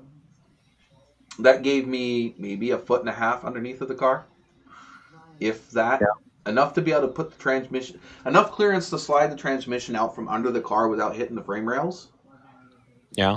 But not enough to be able to put that transmission on a jack underneath the car. So that was fun. That was scooch underneath the cars, put the transmission up on your stomach, and bench press that transmission up into place because there was no way you're getting a jack underneath that car with that transmission. And it just so happened to be raining at the time that I needed to do this. So not only was I in the grass, but it was also raining and muddy. But I had to be at work in 3 hours. So that was my only vehicle. So, yep, it was, I need to do what I need to do to get this thing back on the road to be able to get to work that day. Mm-hmm. Yeah, I got it. It was in. It made it to work. Barely. Not like it barely made it to work. I mean, like, I barely got it done, buttoned up, and on the road in time to make it to work. But yeah, it's a bench press. That's those the Turbo 350s. They're not heavy, but they're not light either. Well, yeah, it's a transmission. Yeah. Well, no, it's an automatic transmission. The difference between an automatic and a manual transmission is a crap ton of weight. Mm-hmm. But there's also the transmission that I just put in my mom's truck. What was that, last weekend? Yeah, that made a Turbo 350 feel like it was a billow. Oh, I'm sure. That sucker was heavy. I mean, how'd that go anyway? The Turbo 350 is about yay big. That transmission that I stuffed up in my mom's truck was about another foot longer. Damn. Oh my god! And that's a 6-speed automatic? Mm-hmm. Versus the Turbo 350 is a 3-speed automatic. So yeah, a lot more transmission. I do not know if it's running yet. A lot more insides. My stepfather did post a post the other day stating the fact that he's got most of the wiring plugged up. He just has to replace the oil pan and the diff cover. Not related to the transmission. But he also said he found out why the transmission failed in that Explorer. Somebody had put engine oil in the transmission. What? And that's why it engine failed. oil. Oh my god. The engine oil and transmission fluid are not the same thing. Now, old transmissions used to have oil in them. Not automatics. Let me rephrase. The old military transmissions, even automatics did. I don't see how. Oh yeah, they're probably designed to be, robust. Because one of the biggest things in a automatic transmission fluid is it's a higher level detergent. Right. Which is why putting a quart of transmission fluid in your engine. Mm-hmm. Do not recommend clean it out. To run out there and go do this to your engine. If you don't know what you're doing, don't do it. That's my disclaimer. But yes, you can clean an automotive engine out with transmission fluid. In fact, Marvel's mystery fluid is basically automatic transmission fluid. Well, they said don't drive around with it. But if you're about to change the oil, run it for 5 minutes and then change your oil. Well, like I poured a quart of Marvel mystery fluid in the Kia to clean it out and ran around 100 miles on it before I cleaned it. It'll be just fine.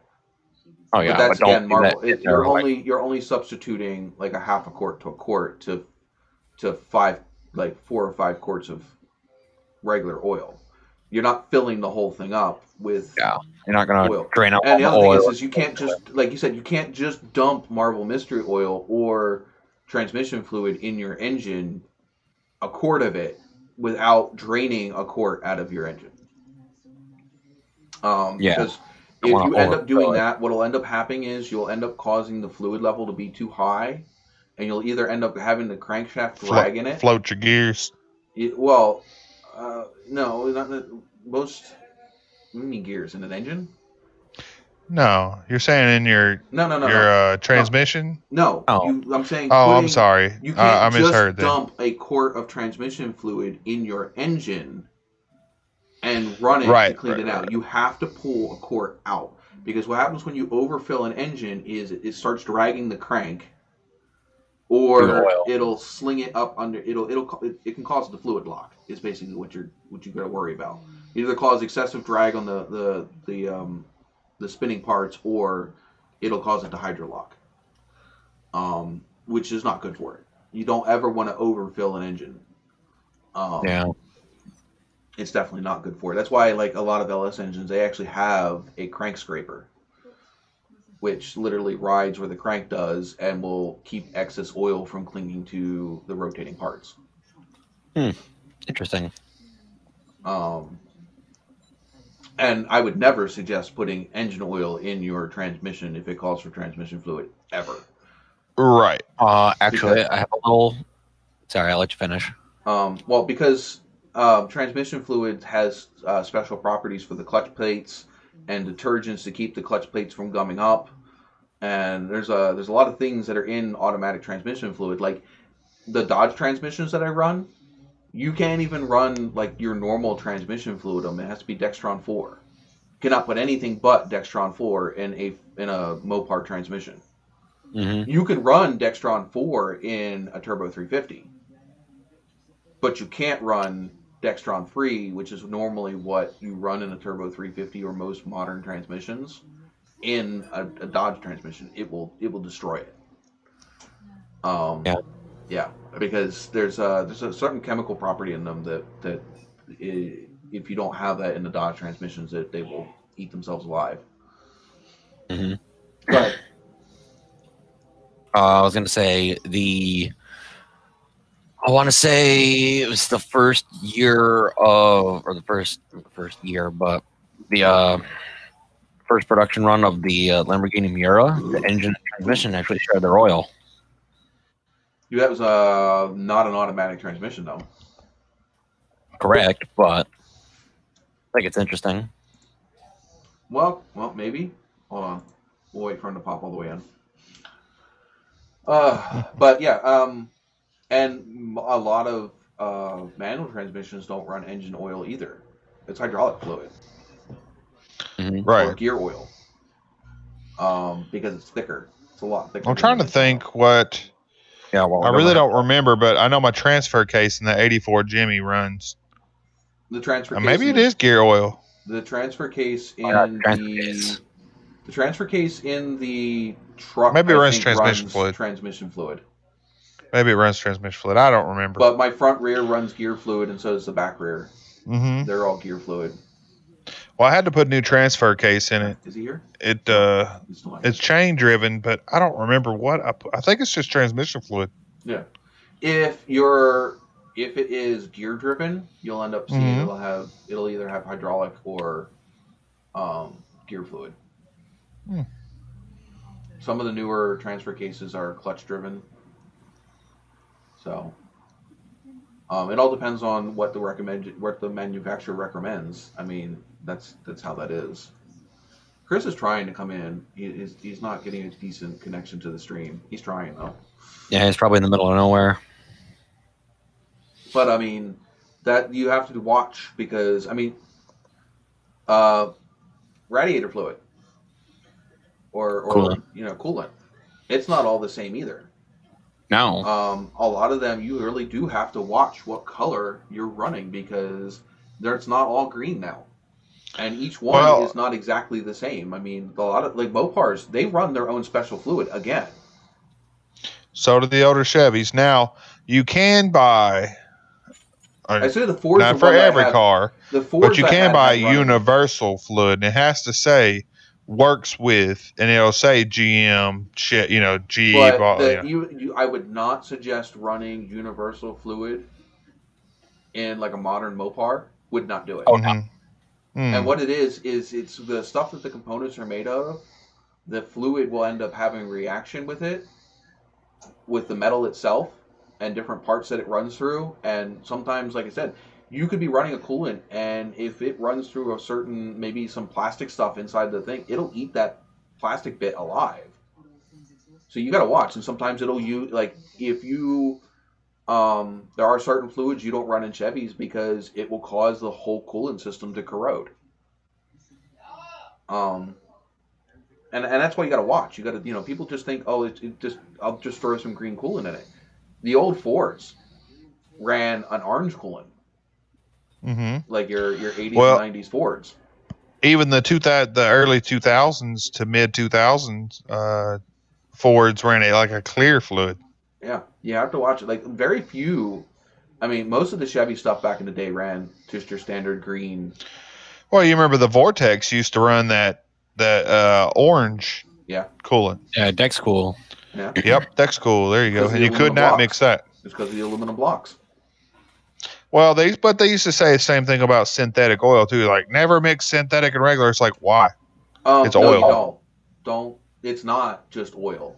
So there's a reason why it's synthetic. What's it going to do? People used to say, "Oh, it'll thicken up." It breaks down. It's oil. Synthetic oil. Right. It'll break down. And the problem is when you break down the synthetic oil, what's it not doing anymore?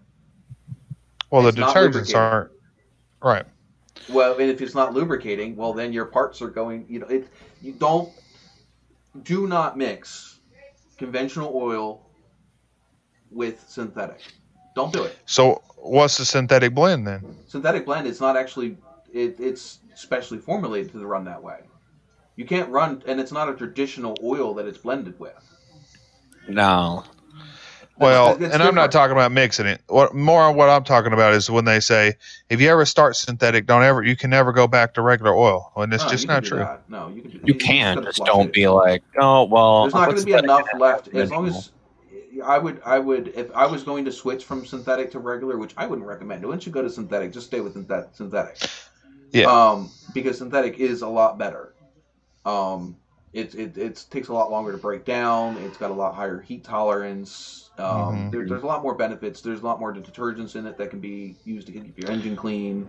Also, synthetic tends to soak into the metal a lot more than a regular conventional oil, which it lubricates on a micro level.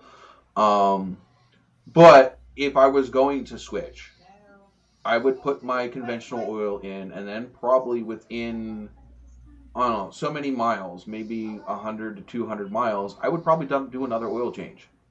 Yeah. Right away. I wouldn't leave that synthetic in there mixed with the regular oil that long because, again, once that synthetic breaks down, it's no longer doing its job, which is making even the conventional oil that it's mixed with not be able to do its job as well. And hey, you don't care about your car, go ahead.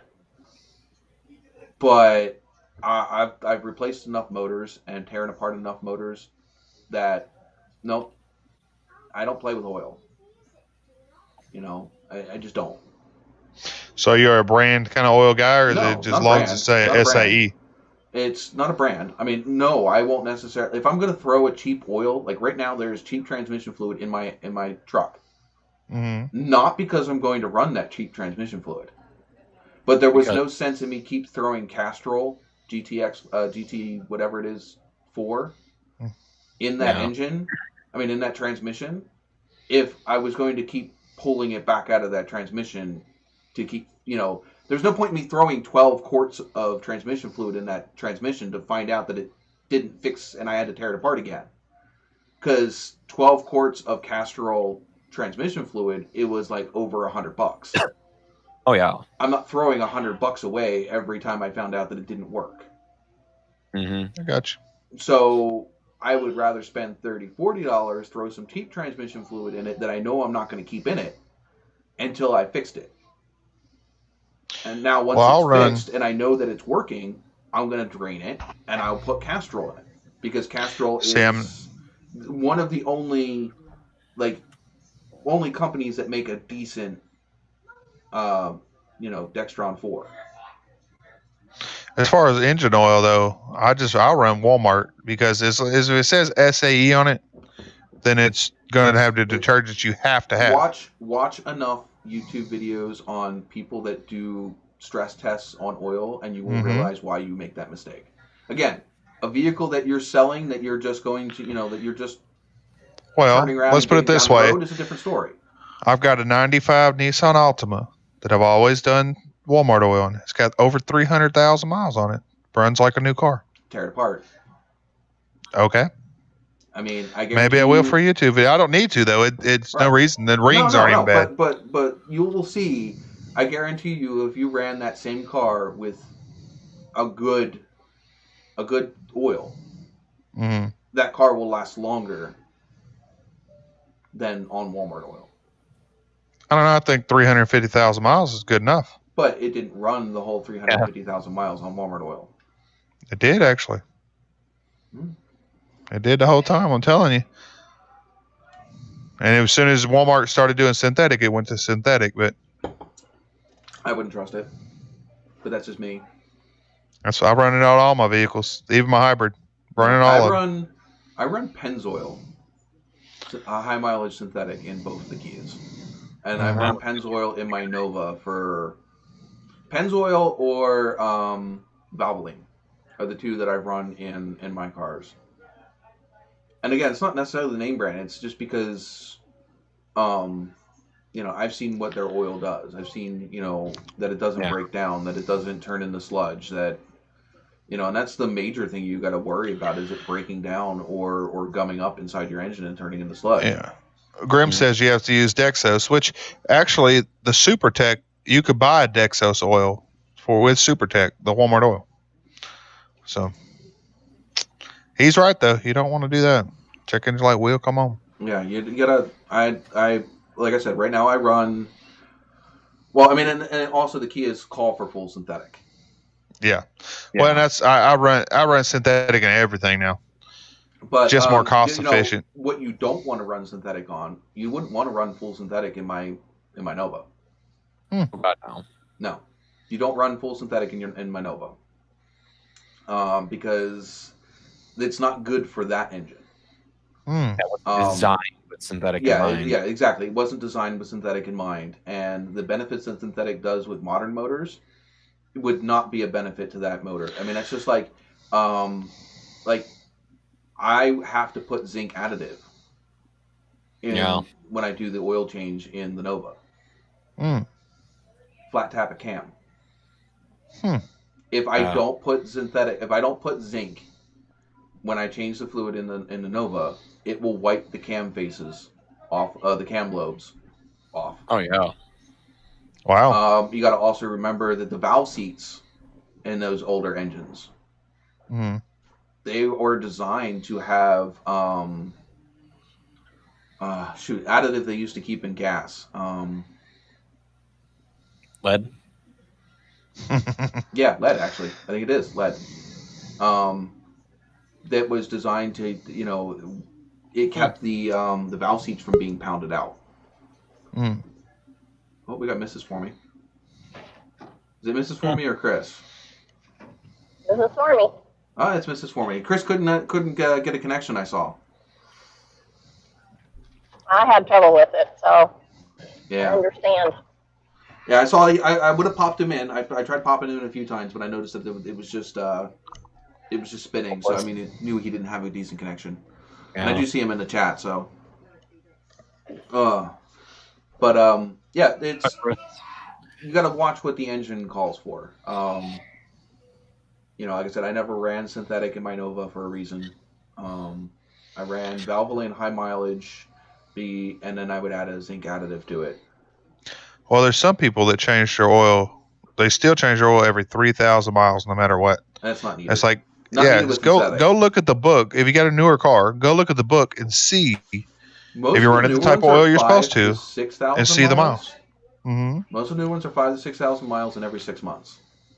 Some of them you can my wife's run to Toyota says 7,500 to 10,000, or 7,500 to 10,000 miles, depending on driving conditions. And depends on it also depends on the filter you put in the car. Yeah. Well, we always run the brand that you have a synthetic oil, and that synthetic oil is good for 10,000 miles, but your filter is only good for 3,000. The cheapo filter, sure. Then you still can only run it to 3,000 miles before you at least have to change the filter.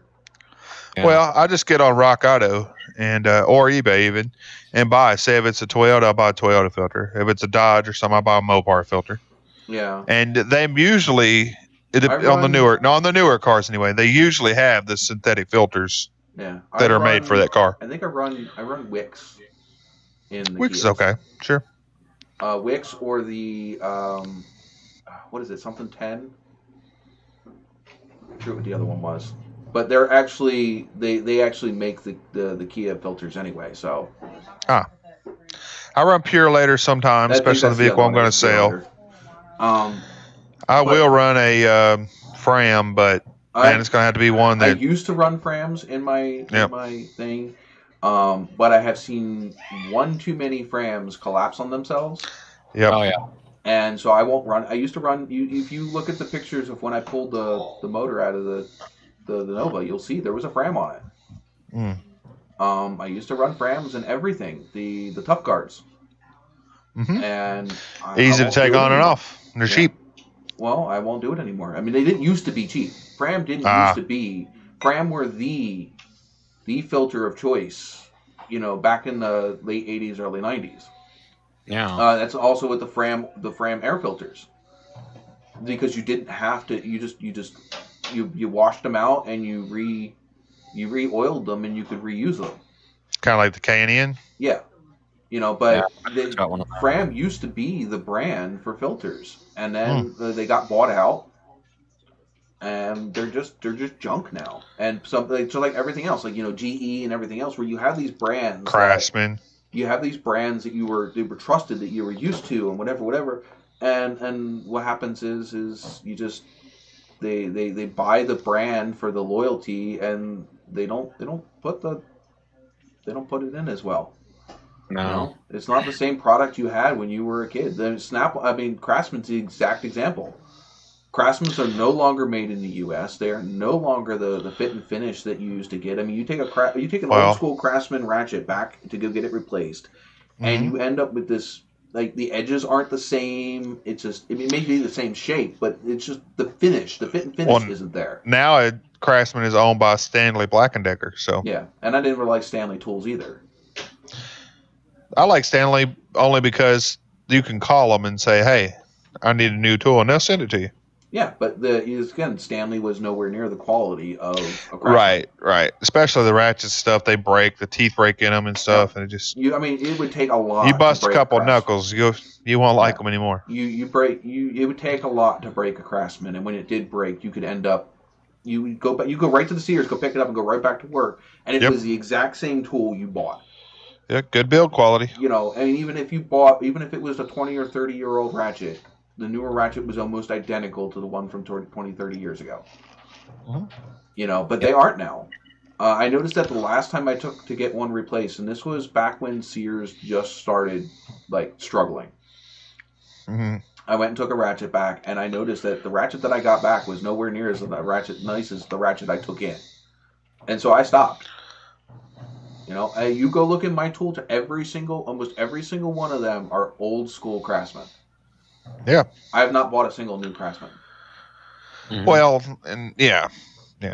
I don't know if they're any good. I don't. Some of the newer tools that I've been buying, though, are Gearworks. You buy them at Advanced Auto. I'll tell you what, their ratchet wrenches are nice. They're nice small increments. You don't have to go real far. They're nice and smooth. They feel good in your hands. The ratcheting mechanism feels really nice. I actually like them better than my ratcheting Craftsman set. Nice. And the only reason I bought them was because I needed a set of wrenches to take to the junkyard.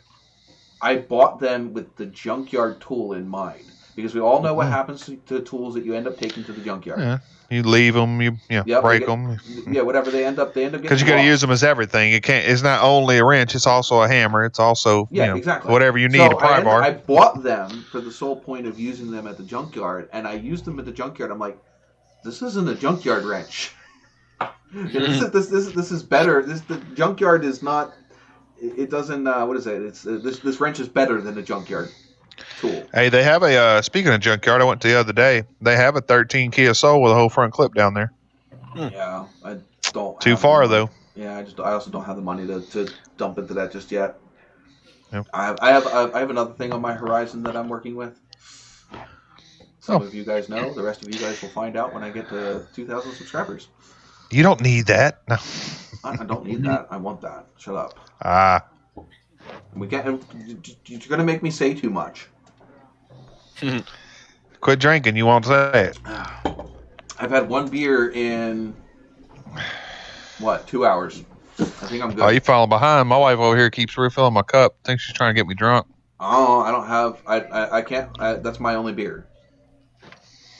So, I mean, I have a half a bucket of frozen margarita downstairs. But, yeah, no, I'm also technically on call, so I'm not looking to freaking get myself shit-faced. I'm just having a social drink with friends. Well, nobody wants to get shit-faced anyway. No. That's not fun. Especially not when you're hosting a live stream event on YouTube. Yeah. If you never noticed, I never drink that much during my live streams. Most I have is 2 beers over 4 hours. I don't think I've ever had more than 2 beers. I'm not on here to get drunk. I'm on here to hang out with friends and have a good time, and I'll sip a beer because I like the taste of beer. You know. What are they saying over here? We figured that, Chris. Yeah, we gathered that one already.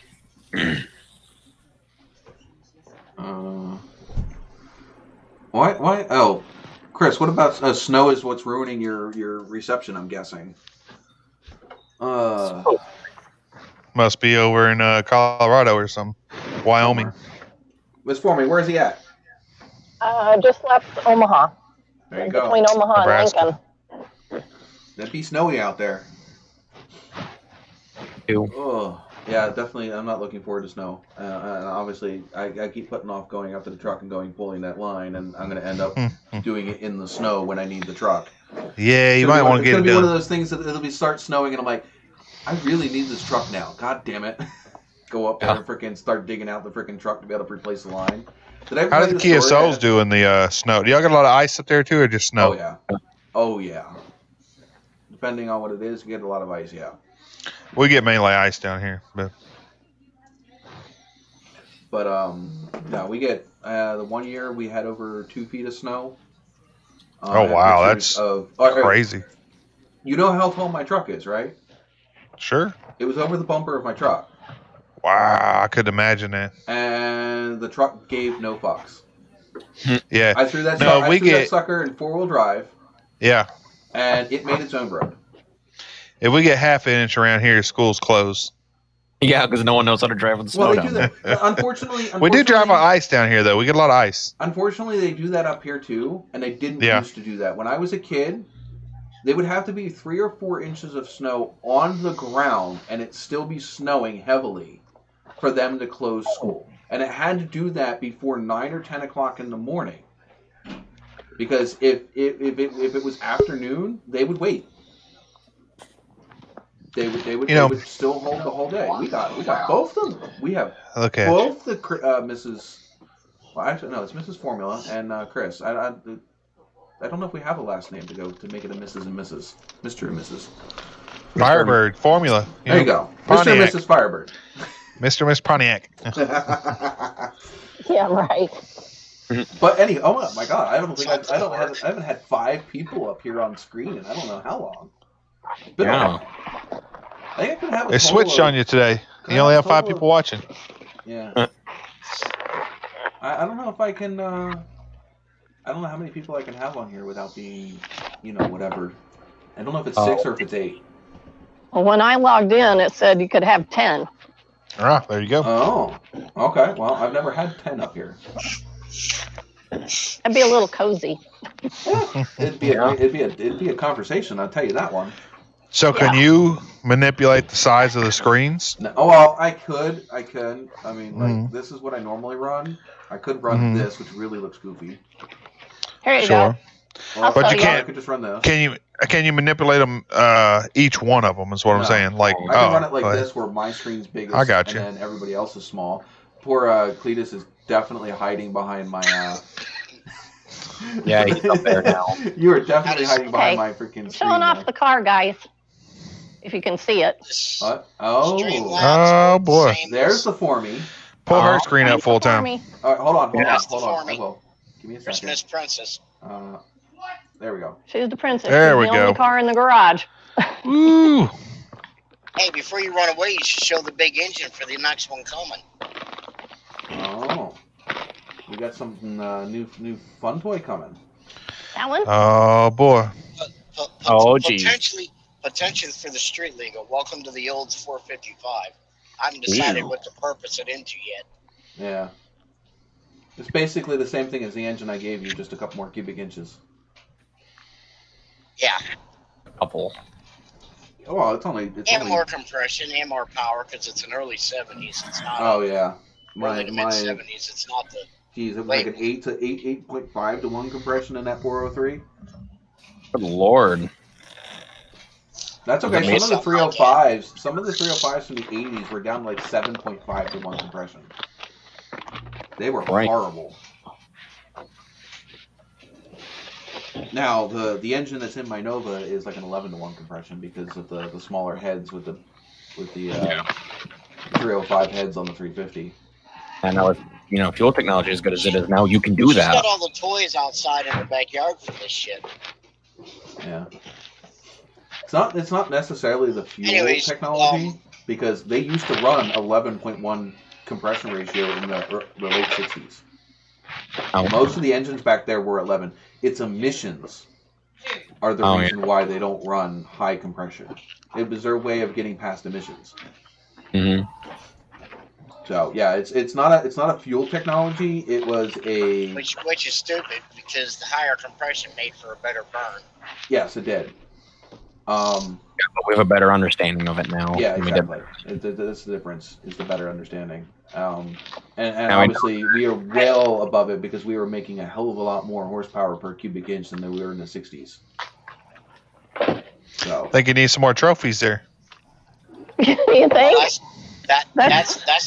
That's just a kind of like a fingernail of them. That ain't nothing compared to everything she does have. You got to see the ones that won't. Are those for the car or are they for something else? The car. Most of those are for the car, yes. And like I said, that's just what'll fit up there. She's got other plaques. I've got some that are bigger. Yeah, that won't fit up there. I got one mention at a car show with the Nova, but it wasn't nothing that I got a trophy for. Yeah, her car ever since she started showing, I think the lowest place it ever scored was third to one show.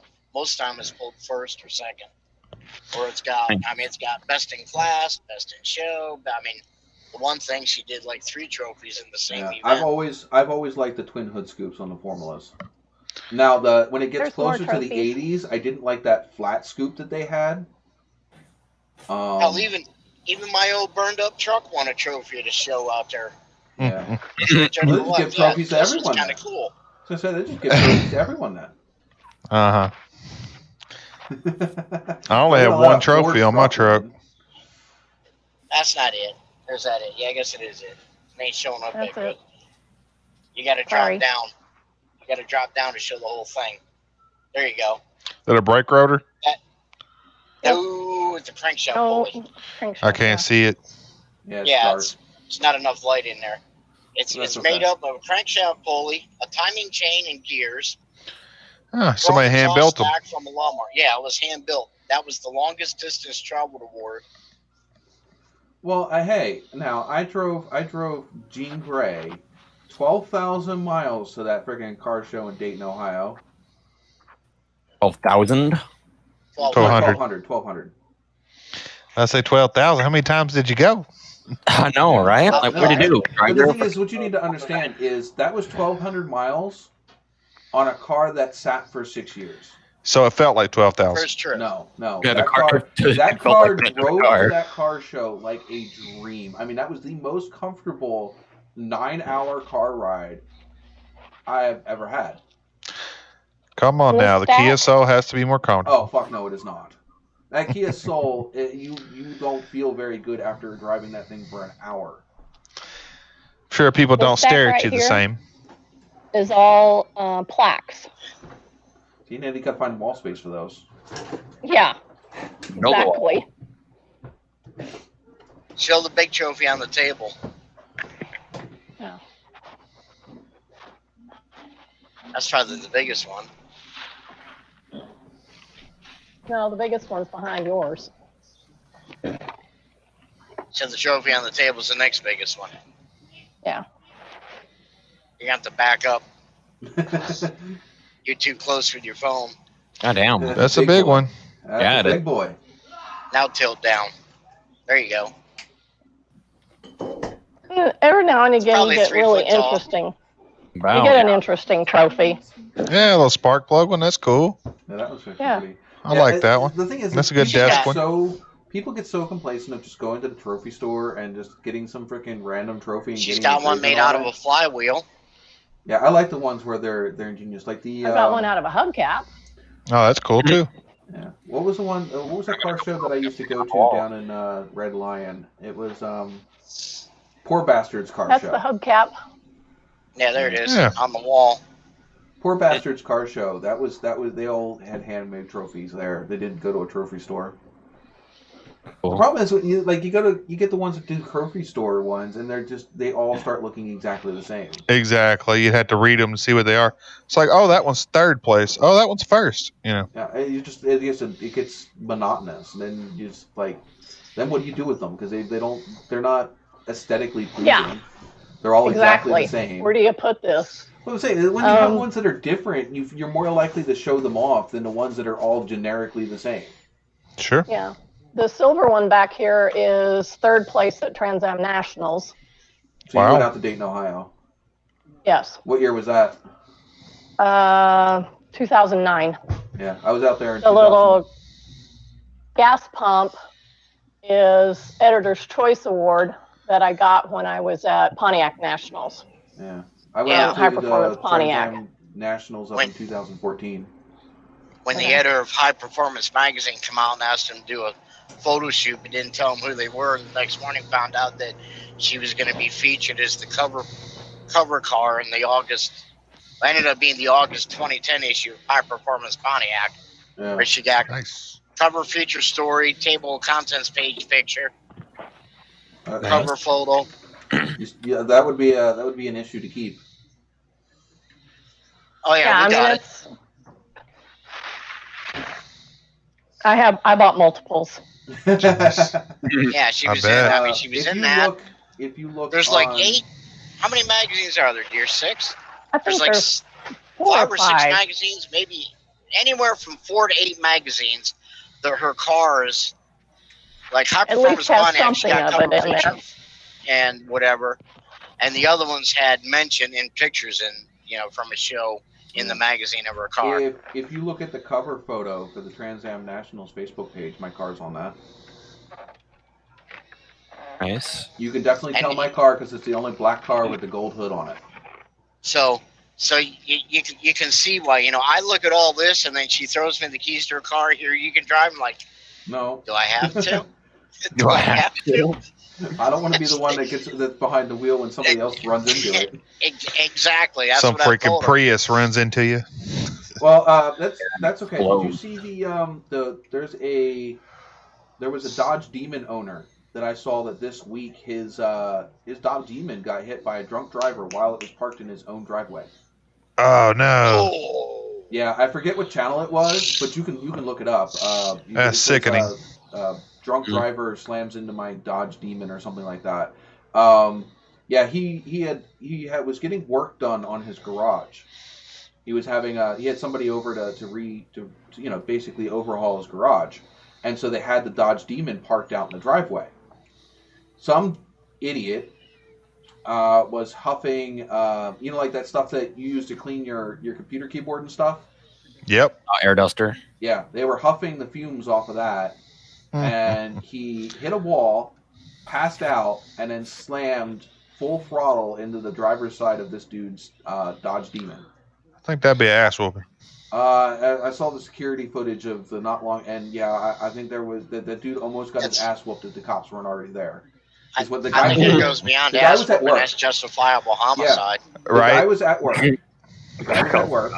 And when he got the news, the dude he had working on his garage said, I think somebody just hit your car.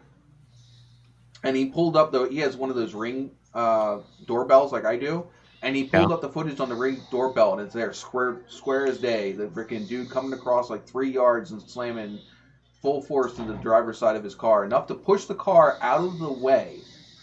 Dodge Demons aren't light. Right. No. It pushed the car out of the way, and the damage is so bad that the body gaps all on the passenger side of the car are all screwed up. Hope he had classic car insurance. Because if he had regular insurance, they're not gonna give him anything. It's a brand new car. It's one of those newer Dodge Demons that That's is like the one of demon. The demon's the one they brought out I after see the what you're Hellcat, saying. right? I thought you was talking about one of the it's old. the 800 horsepower Hellcats, or the 800 horsepower. That's the one they call the. That's the one they call the. It's a Demon. The Red Eye, right? No. Yeah, No. This is the Demon. The Red Eye's the Hellcat. It's the drag race inspired Challenger. It's the one that isn't even allowed to run on drag strips. Well, it's not as cool as the one I was thinking of, but it's still cool. Still a car you wouldn't want to get hit. It's the only stock 7-second street car. Yeah. It's a 7-second freaking race car you can buy from the factory. I'd rather build one, I guess. Which one's the one that has the red rings around the headlights? They call it the Red Eye. Is it that, or is that the Hellcat? I think that's the Demon. Yeah, that's what I'm thinking. It's not called a Red Eye though. They just call it a Demon. Oh, I think a nickname for it. The owners call it the Red Eye. Yeah, I don't know. It's a Dodge Demon. It's lighter than the Dodge Challenger by a couple 100 pounds because they went through the whole frame. No, it does. I do believe it has more than 707 horsepower. It's 840, I think, if you use race cap. 707 is the amount of horsepower that the Hellcat has. Yeah, that's the Hellcat. Right. The Demon was like, that's the one that has isn't it the Elephant motor that's in that one? No. Yeah. Pretty sure. No, it's not. So. What is it? The Elephant's 1,000 horsepower. I mean, it might be based off of the engine that the Demon. Wait.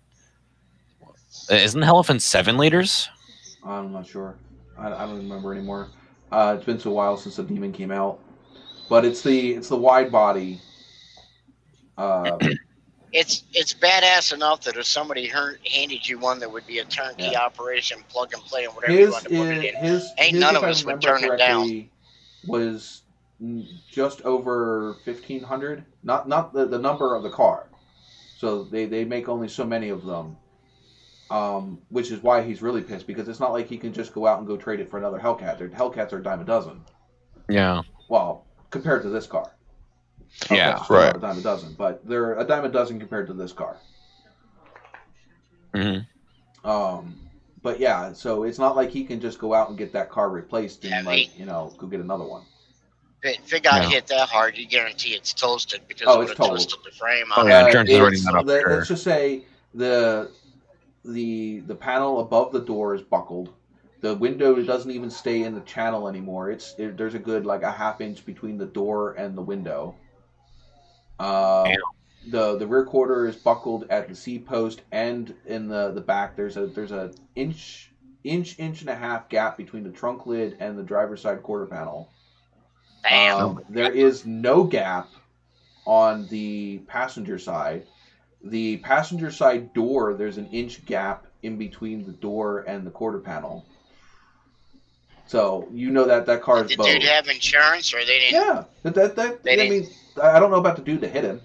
He was driving you better hope he had insurance. I think he was driving like one of those roundy Ford Tauruses or whatever. Oh, like one of the late 90s, early 2000s. Yeah, he was driving something like that. He had a freaking kid seat in the back seat. Wow. Now, granted, there was no kid in it, but he's lucky, as if he did, he'd be going to jail for child endangerment. But yeah, it just means that this dude has a family. And what are you doing freaking messing with that shit and driving when you have a family at home? I mean, granted, as much as how expensive that Demon is, you're still a dad. What the fuck are you doing that you're putting yourself in that kind of position to where you're going to run into somebody's Demon because you're fucking too high and pass the fuck out? Yeah. Just some people don't think. Well, they don't care. They don't care, don't think. Yeah. But yeah, I mean, I don't know. It's pretty famous. She bailed on a special day. Can you fucking believe it? They didn't even say goodbye. Who? Miss Formie? Uh-huh. I don't know if she bailed or if she just lost connection. Nah, she bailed. Oh. She picked her phone up and hung up so she could log in the computer. Oh well. Let's see if I can find the name of that channel, because it's going to be on my. It's going to be on my. Yeah, it's a special day. Today's I don't know what I will not admit to forgetting or not knowing, because that's kind of shit women keep track of. Yeah, it's our anniversary of the first day that we met and went on a date. Yeah. It's new, best of her recollection way back when we first met in person. Right. But where we're at on the years, it's like 4 or 5 years or something like that, I guess. Yeah, I'm going through my list here, see if I can find that. So now, used to be I could count it because I'd say 1 Firebird a year, but I haven't bought none this year yet, so I can't even go by that. Okay, so the name of the channel is Kevin Van Voris. And the first video that I saw was Drunk Junkie T-boned my Dodge Demon in my driveway. I just typed in Kevin and it's like the 4th one. Yeah. But it's if you want to pull that up and just turn the sound off of it.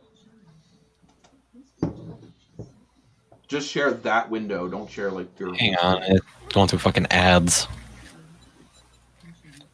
I don't know why I'm complaining. I mean, I shouldn't. I mean, Well, I he's get getting paid money off of for those it, ads, remember? so yeah, He's getting paid, especially with right now. Now, I was gonna say if you could just share just that window, will it let you do that? I don't know. Hang on. Should have share screen or share window. Yeah, share window, but it's... Oh, okay. It still won't. Okay. Just blow it up to full screen. There you go. 4 years, damn. I think it might be the other one that has the actual. No, the footage. Yeah. If you go to security camera footage. Yeah. All right. You gotta go back further. Oh. Or no, that's right. It'll be after this. Go back. Where is it? Right. Get a little bit further. Did they get good footage of him whooping the guy's ass? I mean, no, he didn't end up whooping. Here it is, right here. Oh. Bam. Oh, you see how it just yanked the wheel over? So yeah, I think that's actually an Escort, not a Taurus. No, it's a Taurus. It is a Taurus. It looks so small for a Taurus. Yeah, it's a Taurus. You can tell by the headlights. Bam. But yeah, you can see he goes back in the video before this. He goes and shows the damage to the car. Oh, he's out. He's out. Yeah, he's out. I mean, look how close he was to T-boning that car in the intersection behind him. Yeah, but you see this thing off to the right? That was a dude who's working on his you see it right here. But yeah, I love how my mouse can point to it. Right here is the dude who was working on his garage. That's his chop saw, his table saw. If he would have been standing there working, cutting a piece of wood or whatever, he would have gotten nailed. Oh yeah. What if he had like a fence or something too that he went through? It'd be throwing crap all over. Yeah. But yeah, he tried to start the car and take off. Well, I mean, it's a Ford, so fat chance. It didn't go anywhere. But yeah, if you go to the video before this one, let me remove that here so you can find it. If you go to the one before this one, he actually goes through and shows the damage to the car. It's bad. Might be this one.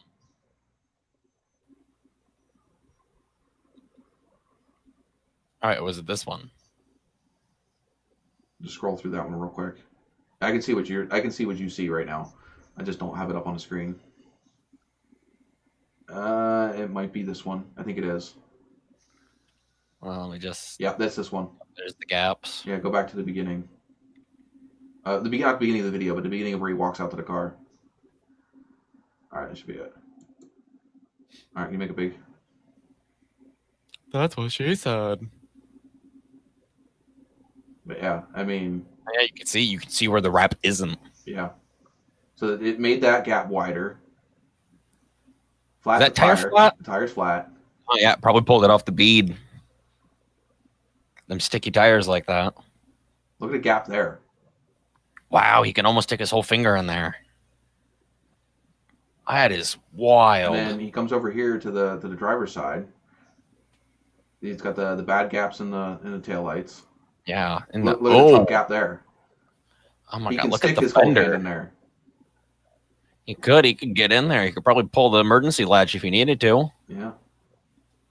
Oh my God! There's a wrinkle there in the C panel. There's a wrinkle up there in the roof panel. He said there's a bow in the roof skin itself. Surprised the window didn't shatter. Now, are they a full frame or are they a unibody style? They're all unibody now. There's not a full frame car that's made that isn't a truck. Yeah, pretty similar to what the birds are then.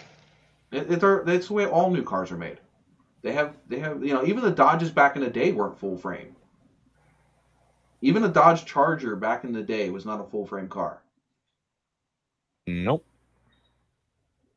Chevy was one of the last ones to run a full frame car. Yeah, that's the last of it. They're in the late '80s with the Cutlasses and the Regals and that. No, they were unibody cars. No, I think the last full frame car was like the Chevelle frame. Okay. Chevelle and Impala. The last full frame. But yeah, I mean that was horrible. Just can you imagine? That's $120,000 car, $140,000 car. Wait, what did that say? What? You're about to take it a visitor. Do what? Look at the thing. The car came up and hit his. It's on the car as a visitor. Oh yeah, well, that's because that's what it. You got a visitor. Bam. Yeah, it just detected movement on that camera. Oh my Mine God, does it too. It says but yeah, it's just that would make you sick to your stomach. Yeah. Oh, I wonder who's at my house. What the hell? Yeah, I can't tell if that was a Taurus, if that was an Escort. That's a Taurus. Actually, I mean, besides like the bumper and everything being all messed up like that, it doesn't look too horrible. That bumper is pushed all the way back into the freaking. You look at where that tire is compared to where that bumper's at. That's back like 4 or 5 inches. And we already know if you can look down here, that radiator is punctured. Oh yeah, naturally. That car. I mean, it doesn't look. I mean, you can see that in the first video whenever the steam cloud escaped. Yeah, that car took a hit. It just doesn't look too bad because that whole front end is all freaking that rubberized plastic. Yeah, he hit square too. Yeah, he flush. It wasn't an angle. You can see, look at the damage to the freaking side of this car. You can tell how hard it is. You can look see at that whole wheel. Wrinkled there. It's all wrinkled right here. Look at how much of that wheel is sticking out past the it's like a good 4 or 5 inches. Which means that frame, that whole door is pushed in 4 or 5 inches. If that car were to like start up and drive, it probably pulled to the left. It does start up and drive. Well, of course it does because it was made in America. All right, he did. He had to move the car. So he did start it up. It sounds sweet. It doesn't look so sweet. Well, it don't look too sweet no more. All right, but yeah. So that you see the deviation in the glass panels, like the reflections do not line up. All right, that car hit. That car is done. Yeah, it did. That car is an engine donor to somebody. If it was the demon hitting the Taurus, there'd be nothing left of the Taurus. Right. That car is now an engine donor to somebody. Bumper's still good, probably. It's a parts car. That's all that is. That's what it is. It's a parts car. He's probably gonna hang on to it himself. I don't know what he's gonna do with it. I mean, Christ, you'd be able to hang that over someone's head and be like, he's not. His channel has nice cars on it, but his channel, from what I've seen, it's like that. What is it?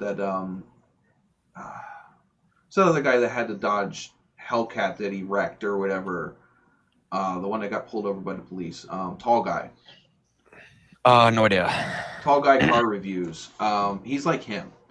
He's just he's a dude that's got money. That a dude that's got money that likes nice cars but doesn't necessarily work on them. You know what I mean? So I don't see him going back and it did pop the airbag. Necessarily keep that car. Yeah. It would be. It's not like Goon Squad Garage or whatever where they take cars like this and bring them back. So I don't see that car being worth anything to him as it is. No. You know, it's not like I said. He's not going to be able to use it for parts because I don't see him taking the parts off of that and putting it in something else. You know, Yeah. I don't see that. Like best case scenario for that is we lost Curtis. Where did we lose Curtis at? I have no idea. Yeah, he disappeared there when he pulled up. I'm surprised I didn't notice already because he's usually always talking. I don't mean that in a bad way, of course, but I feel bad because I don't even know when we lost it because we had the big screen up. Yeah. I feel bad now. I don't have your screen up, by the way, Biggie. I know you're still looking at it. Yeah. But yeah, I mean, geez, that's just bad. You know, that's why people are afraid of. I mean, geez, like you said, he took that car to several big long trips and never had an issue with it. And where did he have an issue with it? In his own damn driveway. Yeah. Doesn't the car have to be on for airbags to go off? I don't think the airbags went off in the Demon. Not in the Demon. The airbags they did went off in the Taurus. Yes, the car does have to be on for the airbags to go off in a car. Yeah, there was a big thing with I think Ford had an issue with it first, then GM did. It was the springs and ignition switches. Yeah. People would just be driving, and then I don't know, something happens. The ignition would fail, the car would turn off, and then there's no power to anything.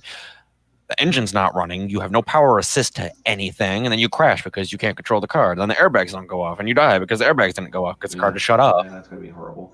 We have mysteriously found a Curtis again. I mean, Cletus. Yeah, sorry about that, guys. Mysteriously. We were just like we just came out of the video. We're like, where'd he go? I know, right? My computer decided it wanted a break. Well, we're like I said, we were just sitting here. We're like, we came out of the full screen for the video, and I'm like, where'd Cletus go? He was just here. So I went to check the chat to see where it was, and I saw you posted a link, and it says sorry, and I didn't mean to post that. Yeah, up above that, I said my computer had wanted to take a break. So what's the link anyway?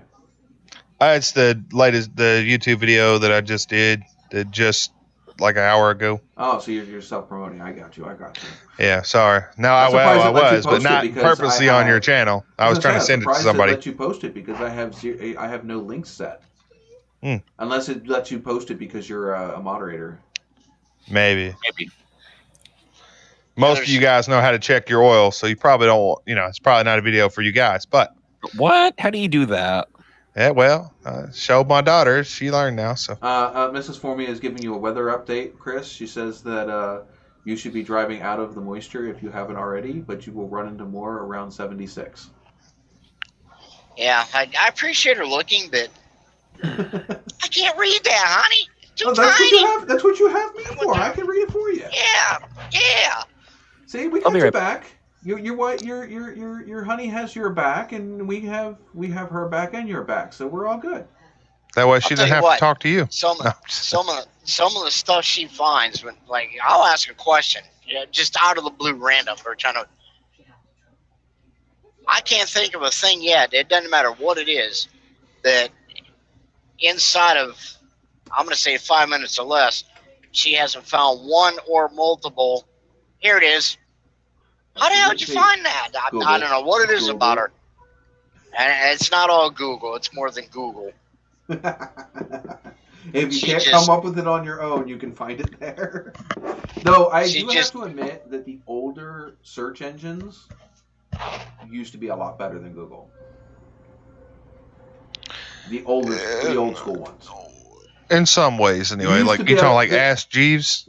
Yeah, but the thing is what happened with those are you didn't find stuff that Google wanted you to find. Those is this for? They gave it to you regardless of what Google's affiliation was with that website. Sure, it wasn't promoted. Well, Google or recommended. Has an algorithm for what it shows you. It's not necessarily what's promoted. Google literally will post things that it thinks that you're looking for.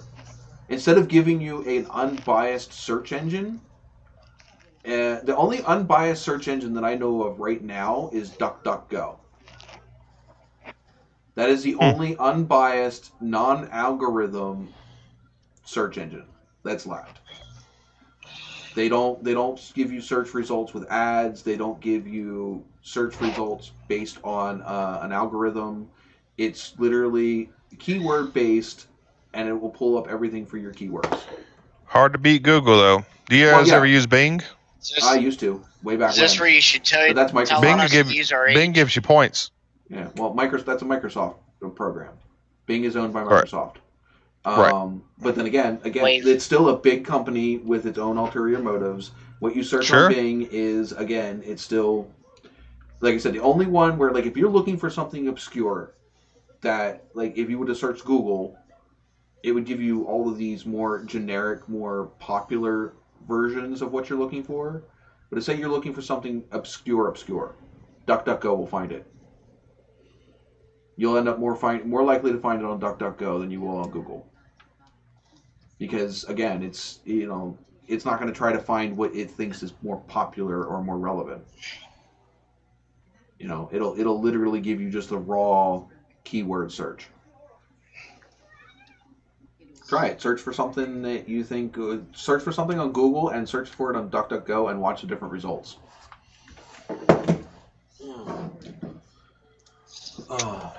It's just where you can tell on your age and wave your hands, see who still has an America Online account or email. I've never had an AOL. AOL has been dead for years. Yeah. AOL used to cost money. So back when it was big, Yahoo Messenger was out, and people my age was on Yahoo Messenger because it's free. I had a Yahoo Messenger up until I don't know how long ago. I still have my Yahoo account, but you can't. It's not even really. You remember when you used to go on there and put ASL, and of course everybody would lie about it. They wouldn't say. Oh yeah. I mean, there used to be the chat rooms used to be the big thing. There wasn't. Oh yeah, for sure. You would end up with I used to come home from work, hop into a chat site. It used to be called I think Xanel, and there'd be 400 to 500 people in there chatting from all over the place. We'd end up either doing like chain stories or just chit chatting. It would be kind of like what we're doing here tonight, but with hundreds of people. And I could do it on my phone at the time, which was a flip phone. That was pretty good then. Yeah, I'm back. So I mean, then again, that was back when the Razor first came out. Great phone. Mine was what Sprint's version was the Blade. I had basically all the technology that was in the Blade, but still a fat phone. So it was one of the first phones that came out that could display live TV. It was a Samsung A920 was what it was. It was my first phone, my first good phone. I had like a Sanyo before that broke within 3 months. And then I bought a good phone. My dog is joining me here. You're being dropped in on, huh? Yep. She said Miss Formie says her car used to come up when you search 71 Formula. It's dropped to the 4th or 5th page. Hey, you search NOVAtazz, it's all me. Well, most of it. Yeah, but that's not a name you would just think of. No, it is a name that if you heard it, you would know it, which is why I have it.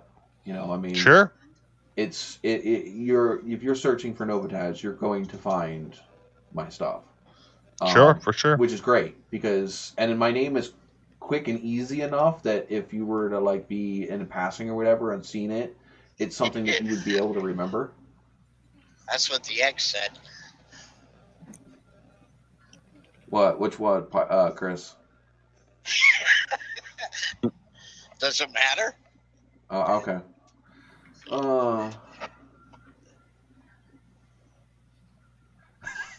That is when you can find somebody on the internet and go have fun with without having to worry about shit. Now you got to worry about whether or not it's a dude or if they're gonna come and freaking steal all your money and freaking kill you. Yeah. Or not even do that. They just steal all your money anyway. They don't even freaking come and get you. They're just like, oh my God. Who was it the other day that we were talking about?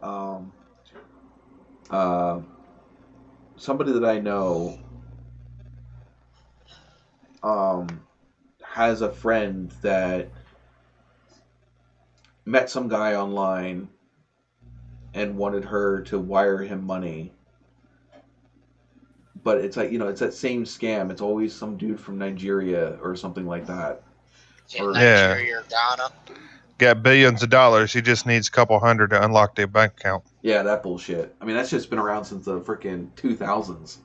I remember that. I can't believe people still fall for that. I know, right? I can't believe some of this stuff. How about the whole, Facebook is going to be a whichever, and if you don't want to have to pay $10 a month or something, those do this stupid ass post and all that. Yeah, those freaking chain mail. I can't tell you how many times I've gotten people post stuff on their Facebook page or send it to my freaking inbox, and I said, "Did you actually check to see if this is legit before you started sharing it all over the place?" Facebook will never be a paid app. No, they make too much money on the ads. They make too much money off of the ads. Right. That's where they get their money. They would not make. They would not make any nearly enough money. As much being a paid app. Yeah, they wouldn't. There's no way. Because Facebook sucks. So if you had to pay for it, most people would just not do it. Right. Yeah. I mean, it's great for selling stuff. The marketplace is great. Yeah, it's great for communicating. Honestly, Craigslist was better. It was. It's just nobody's on there anymore. I mean, there are, but not like it used to be. Well, yeah, it's because Craigslist. It's not convenient. They didn't move with times. Right. Instead of and what killed Craigslist was when they started charging to post ads on Craigslist. Yeah. Oh yeah. That's what killed it. But you could still do some free ones. Yeah, but I'm like if I wanted, last time I went on there, I tried to sell something and they wanted me to pay like freaking. So I'm like, no, I can fucking go so many other places and sell it for free. Right. I don't know. I don't know. If I wanted to pay for something, I put it in a merchandiser or in a newspaper. Well, like I used to buy like a lot of cars on there, but now if you go on there, it's all dealerships. It's all like 800 down, and it's like get out of here. Search for car parts, especially classic car parts and stuff. Every time you search for something, you would end up with 1,000 freaking dealerships that isn't even relevant to your search. If you're searching for Chevelle parts or something, you would end up with like freaking Ford Taurus from such and such dealer. Honda Accord. Yeah, like that's not what I'm looking for. You're looking for tools and you find freaking dealership car parts. It's like, why? Yeah, and then on top of that, you freaking charge me to freaking put posts on there. Well, now I'm really not going to come over here. And that's what stopped me from going to Craigslist is having to pay for posts. Yeah. It's stupid. When there's too many places that are a better system. Like Facebook Marketplace, you can browse everything you want. That everybody that's posting on there is at least somewhat of a accountability because it links them to their personal profile, and you can't post something without having a valid Facebook profile. Mm-hmm. I can't just run up there, create a freaking page, and call myself Joe Schmo, and then post up an ad. You have to validate your Facebook page before you can place an ad. So you at least there's some accountability, which is what you didn't. There was no accountability on Craigslist. Yeah. Everything was fly by night. Somebody rips you off, they can't just disappear. But yeah, I mean, it's kind of like eBay. eBay is at least somewhat accountable as well. It's a little harder for people to disappear, and there's plenty of, depending on who you buy it through, you're more than likely to be able to get your money back. But sometimes it's too far in the buyer's hand that the seller ends up getting screwed over. Somebody buys something and then says it's broken and gets their money back for it, and you had to end up paying the shipping there plus the shipping back, and depending on what you sold, it may not be worth ever freaking getting it back. Mm-hmm. It's just yuck. Let's see. They were trying to monetize it somehow. What? Craigslist. Yeah. I don't know. They could have just put some ads somewhere on it and it'd been fine. Yeah. Yeah. With what they did, they used to run ads on it. I think I don't remember ads on it. I think you had to pay for. I think people like dealerships had to pay put ads in there. Well, and if you had like if you wanted, I think you get like 4 pictures free, and if you wanted more, you had to pay or something like that. They had that stuff. Yeah, but they used to have any post you posted, you had to pay when I went there the last time I did, and that was just no, forget it. If you wanted to put if you wanted to post something from a mobile, anything that you wanted to post from the mobile app was definitely paid for. You had to pay, and what else was it? There was something. You ended up penalized for using it on mobile, which is stupid. Right. That should, especially when everything went to mobile. Yeah, exactly. It's to penalize somebody for using a mobile where that's where most of your traffic is going to be from. That was stupid. But anywho, what time is it? It's 11:30. 11:36 where you are. Yeah. Oh, I think we'll do. Chris, are you loaded today? Yep. What are you? Not with the good shit either. Well, we don't care. We don't want to know what the good shit is yet. So we're gonna play What's in the Truck because we haven't played that. Gonna play around with your fucking high beams, you asshole. I can switch lanes all night long. Well, we know one thing that's in the truck. Foul mouth driver. Exactly. Yes. Naturally. There's always a foul mouth driver in the truck. Uh-oh. I think Jess is about ready to play 7 Days to Die. She's gotten her gamer setup set up. Oh jeez. Oh boy. So ours is we got a couple iced tea Miss Formie gave me from dinner, cup of coffee. Oh, we're not doing what's in the cup water, there, water. Chris, it's not what's in the cup. And we did what's in the cup earlier. That's in the truck too. So I'm including everything. So we missed half of it last week. You're just gonna slam us with the whole kit and the caboodle, huh? Yeah, we're gonna get the whole kit caboodle in one shot. He's gonna have apples in there. Nope. No. Nope. We're headed west. Oh, headed west. Headed west. Yeah, headed west. So that means we are way whacked out of what we normally have. We have a quarter trailer of frozen product, which is a mixture of ice cream. Iced what? Ice cream. Ice cream. Oh, ice cream. Ice cream. Indian ice cream. Camel jockey ice cream. Oh, so do you have just the frozen section, or do you actually have the plate on there? Yeah, we have a bulkhead we put up. Basically a drywall. Yeah, you got all the. So there's ice cream. I think there's some deli meat, lamb chops, and then behind that is basically glassware. Fancy glassware going to a company out in Oregon. Well, don't bounce. Think fancy restaurant with, glass dessert dishes and wine glasses, champagne glasses, that type of thing. Fancy. Like Red Lobster fancy? Fine dining. Red Lobster's pretty fancy, I guess. And dining. Yeah, expensive. Yeah, like I said, don't bump the truck too much. Yeah. All right. Everybody that's in here, because you guys have been patient and I haven't given anybody points, we're going with 5,000 points. Sweet Jesus. And only because I know Cletus... Oh, damn it, Cletus has said something recently. Damn it.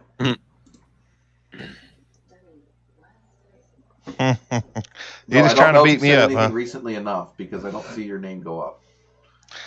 It might not have. It's been since I got my computer back up, so. Yep, no. You're still at 81. Boy. No, actually, you know what? I don't know if it actually did anything because I know Pilot's been chit-chatting. Yep. And Miss Formie. 31. Mrs. Formie's at 18. What was the last points at? I'd have to go up probably pretty bit. Oh, I can't go up. What's in the truck? 2 weeks ago was better. The last points, let's see. It doesn't go up high. Pilot was at 31,762. Miss Formie was 18,335. 335? Mm-hmm. Yeah, so then it hasn't gone up. Because she's at 18,385. And Pilot's at 31,932. And that's just from being in the chat, probably. Yep, exactly. Because Pilot's now up to 32.25 hours. Nice. Miss Formy's at 2183. Stuff with Cletus is at 8.5. Grimm's Auto Service is at 8.5. Wow. So 8.5 hours is worth 2,175 points. Okay. Because that's where he's at. And I don't think he's ever donated. Sounds like a challenge. He might have. I don't know. Well, no, because it doesn't work. Because if he's been in the chat while I've been giving out points and stuff, that's different. Yeah. Yeah, maybe his name should be under the screen there for a little while. Chat boss. Or stream boss, sorry. Maybe. Don't know. I got myself there. I'm cheating, so. Yeah. Well, I mean, you're paying for it. I had to mix it up. I got tired of seeing the stuff with Cletus logo down there. I did. Huh? I did. Well, you can I like that logo. That's a pretty cool logo. It's a pretty cool logo. Mine's better though. Oh man. Especially my Dodge Ram one. That one's freaking cool. This one right here. Let's see. Can I make it pop in? Let's see. Video. Nope, that just makes it completely disappear. This one. Boop. Yep, that one right there. That's a pretty damn cool logo, if I must say so myself. I didn't see it. Oh, there it is. Yep, never mind. But yeah, that's a pretty damn cool logo. Yeah. I have that logo back there, so if ever it loses the feed to the video, it at least puts something there. Yeah. So it's layered. So it didn't go blank on you. Mm-hmm. Though, what is that? Do I still have that? I think it's this one right here. Boop, old school. Oh, see, it doesn't put us up because it doesn't have the new feed. It doesn't have a link to the new feed, but this is the old setup.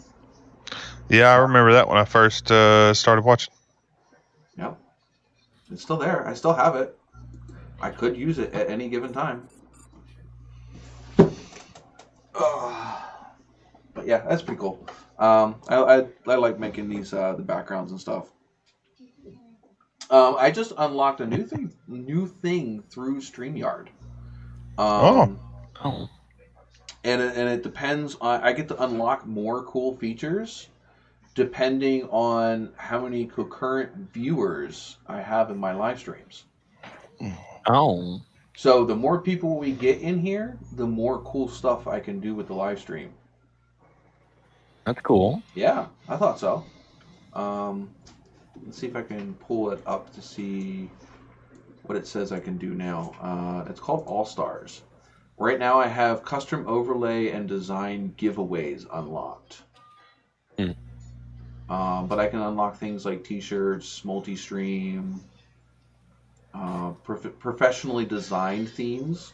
Means ones that are custom made for me. Of course, all this stuff you have to pay for? Or? No, you unlock it with depending on how many concurrent viewers you have. Grow your average concurrent viewers to unlock to the next level rewards. Right now I have 40. Each concurrent viewer is equal to 1 point.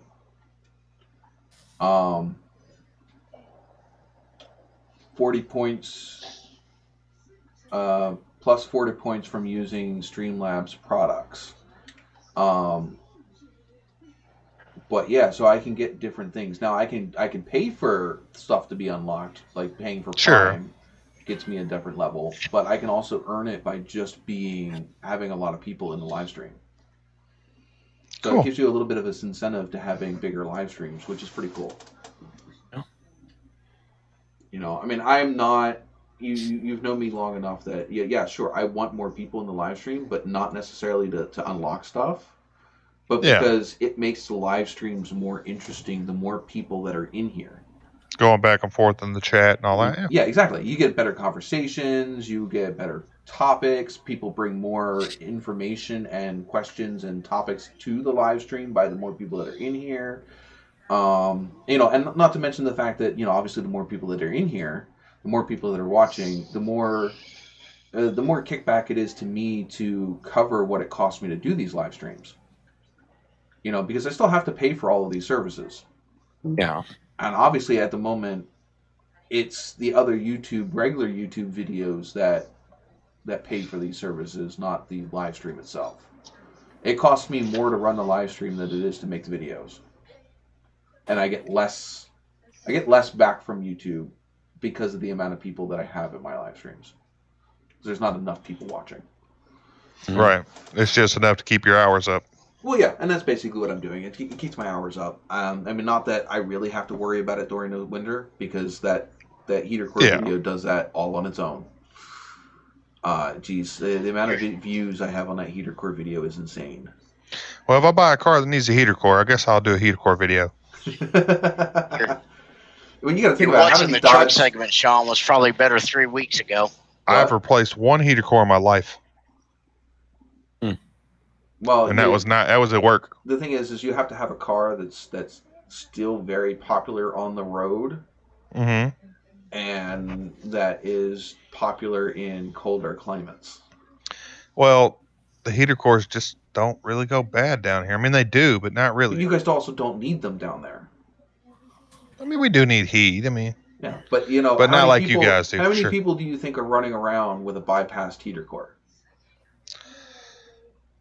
Quite a few, especially in older cars. Yeah. Especially like your truck and stuff. More people are more likely to not deal with them at all, and just to close that loop, and just it's not like up here where it gets to be this time of year. Regardless of whether you like to be hot or cold, you need the heater core just to be able to see out your windshield. Sure.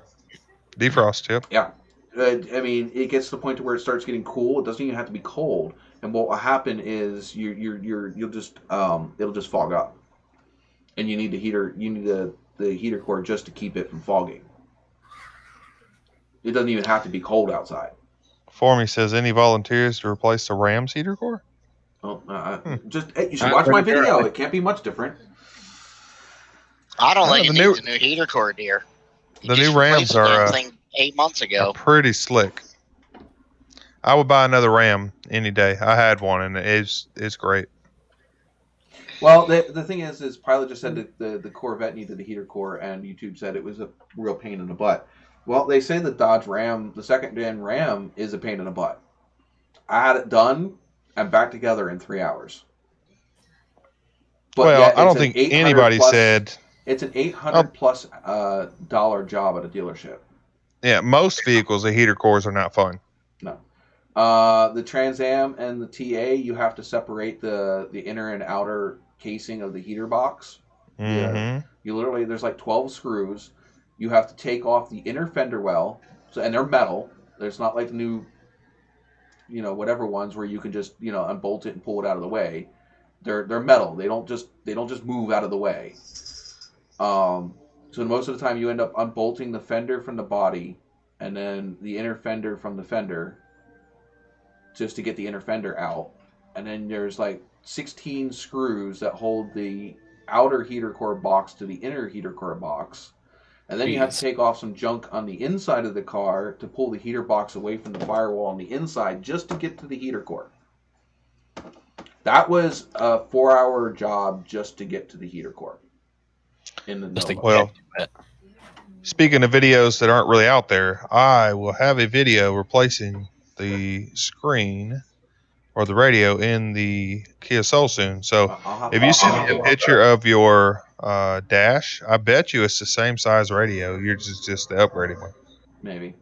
It all depends. So, but if so, I'll send you the link to the stuff that I bought, because I wanted to retain the factory steering wheel controls. Now, I didn't care about retaining the USB port or the auxiliary cord, but they do make a kit for that too. Well, those are actually down Those are down in the Yeah, but in front of the shifter. yeah.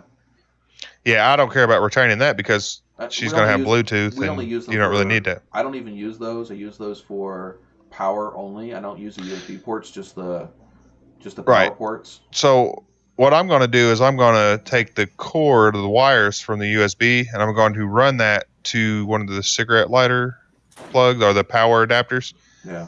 And I'm going to make it where it's just a charge port now. Yeah. I hate plugging my phones into those because it screws the radio all up. Yeah. So well, now it won't. The way I'm going to bypass it won't. That's why I just run a 2.5 amp power adapter plug into the plug. Yeah. And I just like the old school cigarette lighter plug. Yeah. But I just run a 2.5. I run a double 2.5 amp USB adapter into those, and I can charge 4 phones. Mm-hmm. Which normally it's not phones. I'll have my, like in the green car, I'll have my commuter, my Cove commuter speaker plugged into one to charge it, so that way it doesn't, it's charged wherever I get somewhere, or I'll plug in the other cell phones that if I'm using them to film with, I'll have them plugged in and laying in the passenger seat on my way to go to wherever I'm going to go film. Just that way they're charged by the time I get there. I normally always have my Samsung plugged in on my way to work. That way, I don't like going somewhere without that phone being close to 100%, just in case I can't get to a charger while I'm out. Yeah. So, I mean, yeah, the iPhone, geez, that thing can stay alive for like 3 days. Yeah, but you don't use it. Well, I use it a lot for work, but the thing is there's no apps on it. Right. I mean, yeah, you're using it for. You're not using it as you do your own phone. No. You're not playing on it and looking up stuff. I think that the iPhones last longer because they're not like an Android where the apps are constantly updating. Mm-hmm. Because Google is very nosy. I don't know this S10 that I have. The battery lasts 2 days usually. Yeah. Jess has the same. Jess has an S10 Plus. Yeah, the battery lasts a long time. The battery lasts her like 2 days. Yeah, but it's got like twice the size of the battery as the S9. Yeah, it's like 4,000 milliamps or something. I think the S9s are 28 milliamp batteries or something like that. They're twice as big as on the S10. Now the S20s are even longer lasting. Yeah, that's crazy. I'll be right back again. Oh, you just keep cutting out on me. But yeah, I don't know. I'm running out of things to talk about, honestly. Well, we can always talk about Teslas and electric cars. No, I will kick you off the channel. I know. You'll have to have Elliot pull up that picture that I sent that we missed from last week's segment, from the item that we hauled, 3 weeks ago? Oh, the Lambo. I thought we did share that. Never pulled the picture up. No, that's okay. We don't need to pull that picture up because I know that picture is not decent. Why is it not decent? The hood ornaments you have on that car. They're fully clothed. They're not fully clothed. They're fully clothed as far as they have clothing on everything, but they are the minimalist of fully clothed as you can be. Oh boy! It's a bikini. I don't care. It does not need to be. They're more showing off the girls in the car than you are the car. Just saying. Yeah, sometimes that's the way it goes. Yeah, but it's not something. There's sites for that. I just wish I had a car that I could do that. I've had, believe it or not, the TA in the condition that it's in, and the Nova actually. I've had offers for photo shoots with that that type. Yeah, I don't think anybody wants to take a picture with like a 06 Impala or something like that. So, or a Kia Soul. But the Nova, maybe a Kia Soul. I don't know. The Nova can be ratty and still be freaking cool, and same with the TA. Yeah, it's got that old school feel to it still, even though I mean, and it didn't at one point. It didn't look bad. Well, yeah, it didn't look bad at one point. You mean from far away? No. Well, no, you could get up to. I know you're just kidding, but you could get. I would say within 5 feet. Within 5 feet, it definitely was very photogenic as far as taking pictures with it. I mean, geez, I shared that one picture. Oh, yeah, you probably didn't see it. Year one shared my TA. Oh, nice. Here, I can send you that picture real quick. I've only had one vehicle in a magazine. I've had Fram share my Nova when I did the engine change. Because there's a Fram filter hanging off that engine in the picture. They shared my car, the before and the after. I had when I was in Afghanistan, we took an old Jeep Cherokee that the engine blew in, and it was a 5-speed. So we took that, and we took a Toyota diesel engine that they have over there, and a Toyota Hilux is the truck they had. It's like about the size of a Tacoma. You call it the Hilux or the Helix? I don't know what to call it. We call it a Hilux. Helix up here. Okay. Well, they don't have them down. I haven't seen one in the United States anyway. Yeah. But we took that Toyota diesel. I've always called them a Helix, but that's okay. And we made a different plate for it so it'd mount to that 5-speed Cherokee transmission. Yeah. And then we cut the back off the Cherokee and put roll bars in it so it'd strengthen it where we cut it off. Yeah. And we took the doors off and all that and made it a 2-door. So we filled it back. Like a Bronco. It's pretty neat. Like I said, it's in that magazine. I'm sure I can see a picture of it. They do it down south already. The back half of Cherokee. I've seen it. Well, we did that in Afghanistan with just old parts laying around. So right. I'm saying they do it a lot around here too, especially off-roading trucks. They'll do the. Oh, shared your chair on Facebook. Yeah, that's cool. That's a nice shot too. It was just beginning to get cloudy. And we were up by Lebanon, PA, and we were coming out of there was a Home Depot right there. We were coming out of the Home Depot, and the way that the light hit the car, I was like, I have to take a picture of this because it's a freaking really cool looking picture. The only thing that I hate is the fact that there was that freaking black car behind mine. Because if that car would have been just out in the parking lot by itself, that would have been an awesome picture. You might have noticed some of the pictures that I took that I showed you the other night after our live stream. Yeah. I'm pretty good at getting some really nice shots of some vehicles and just sure. Nothing special, just my phone. No special camera. If I had access to a special camera, can you imagine what I could freaking do? Yeah, that's a cell phone. That was before the S5, so that was probably a Droid at that point. Might have been the Droid Razor, I think. I remember when HTC and the Droids were freaking an awesome phone, and then they just fucked it all up. Droid was one of the first good smartphones, and then you had HTC. And then, like I said, I don't know what they did, but they just dropped off the face of the earth because then I went to Samsung. Yeah, I've been with Samsung for a while. After iPhone screwed me over pretty bad. Well, I was with Samsung up until the smartphones. And when smartphones first came out, you had Droid. You had the Blackberries, which are they're not technically a smartphone. Yeah, they're more of an email type of phone. Well, yeah, they were a work phone. They were a task phone. They weren't technically a smartphone. They never actually converted over to a smartphone except for all the stupid shit they did. Yeah, I remember the first BlackBerry touch screens. They were I called them push screens. Right, but you had to push them pretty hard. Yeah, but they were still not a smartphone. It was still the same BlackBerry technology. They never actually converted over to a smartphone. You remember the old Windows phones? The first I loved it. Touchscreen Windows phones. The Nokias. Yeah, they were freaking sweet. They were better than the Blackberries at the time, but they were technically not a smartphone either. They were a Windows-based phone, but it was not technically a smartphone. But they were expensive. They were super expensive. At least compared to the phones back then. Right. $800. I liked mine though. It was good. Now I bought it when it was a little bit older. They were like a 5-inch tablet. 4 or 5-inch tablet. That's basically what they were. But they were thick too. They were like yay freaking thick. Slide up screen with a keyboard. No, that's not what we were talking about. These were fully tablet based. They were full Yeah, touchscreen. they just quit making apps for them. Is why they just kind of went out. It wasn't an app-based phone. It was a Windows. Like it had full-on Excel, full-on Windows, full-on Word. Mm-hmm. It could. The cameras were Zeiss lens or something. They were great cameras. Yeah, it had full-on HTMI or HTTP full web browsers.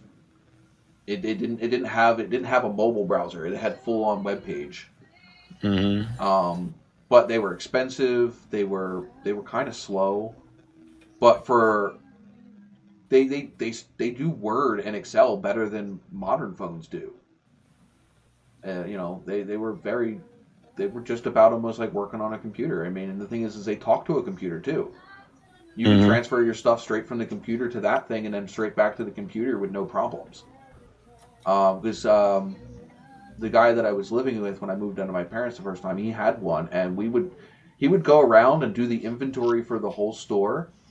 Like he would download the inventory from the back computer onto this phone, walk around, do the inventory for the whole store, and then re-upload it back to the computer. Whereas like somebody like me, I'd have to walk around with a paper list and write down everything and then enter it into the computer in the back. You know, and this is back in 2005. Here's something to change, and it's not going in my pocket.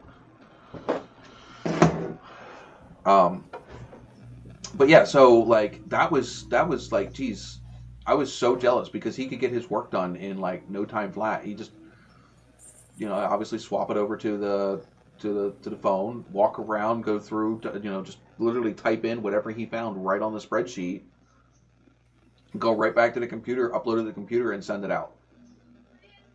You know, where, like I said, I had to manually put in everything. It'd be, you know, and geez, even today, some of the systems they have today can't even freaking, you know, they overcomplicate it too much. It's like the freaking issue I had at Walmart the other day. I told Big E this when we were playing the other day. I needed to have the rear tires on the Kia replaced. I didn't realize that the one tire was completely just about bald on the inside. I still have to go get it aligned, but that'll come later. But I called up the Walmart because I didn't want to deal with what I went where last time, where I was going to like 6 different Walmarts trying to find these tires.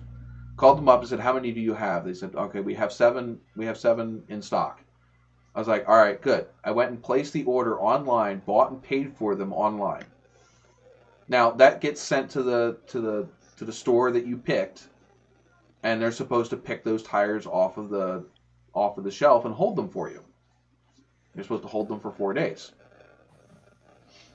So the next day we go up there, we go to the Walmart, and I was like, I ordered 2 tires online. You know, I want to get them mounted and balanced. They couldn't find my order. Searching all over the frickin' place. They still had 6 of them in stock. Again, this is the whole point. I ordered them so that way they would pull them off of the shelves and I didn't have to worry about somebody else buying them before I got there. Which is what happened to me last time. They had 4 or 5 in stock. I got there, they had 1.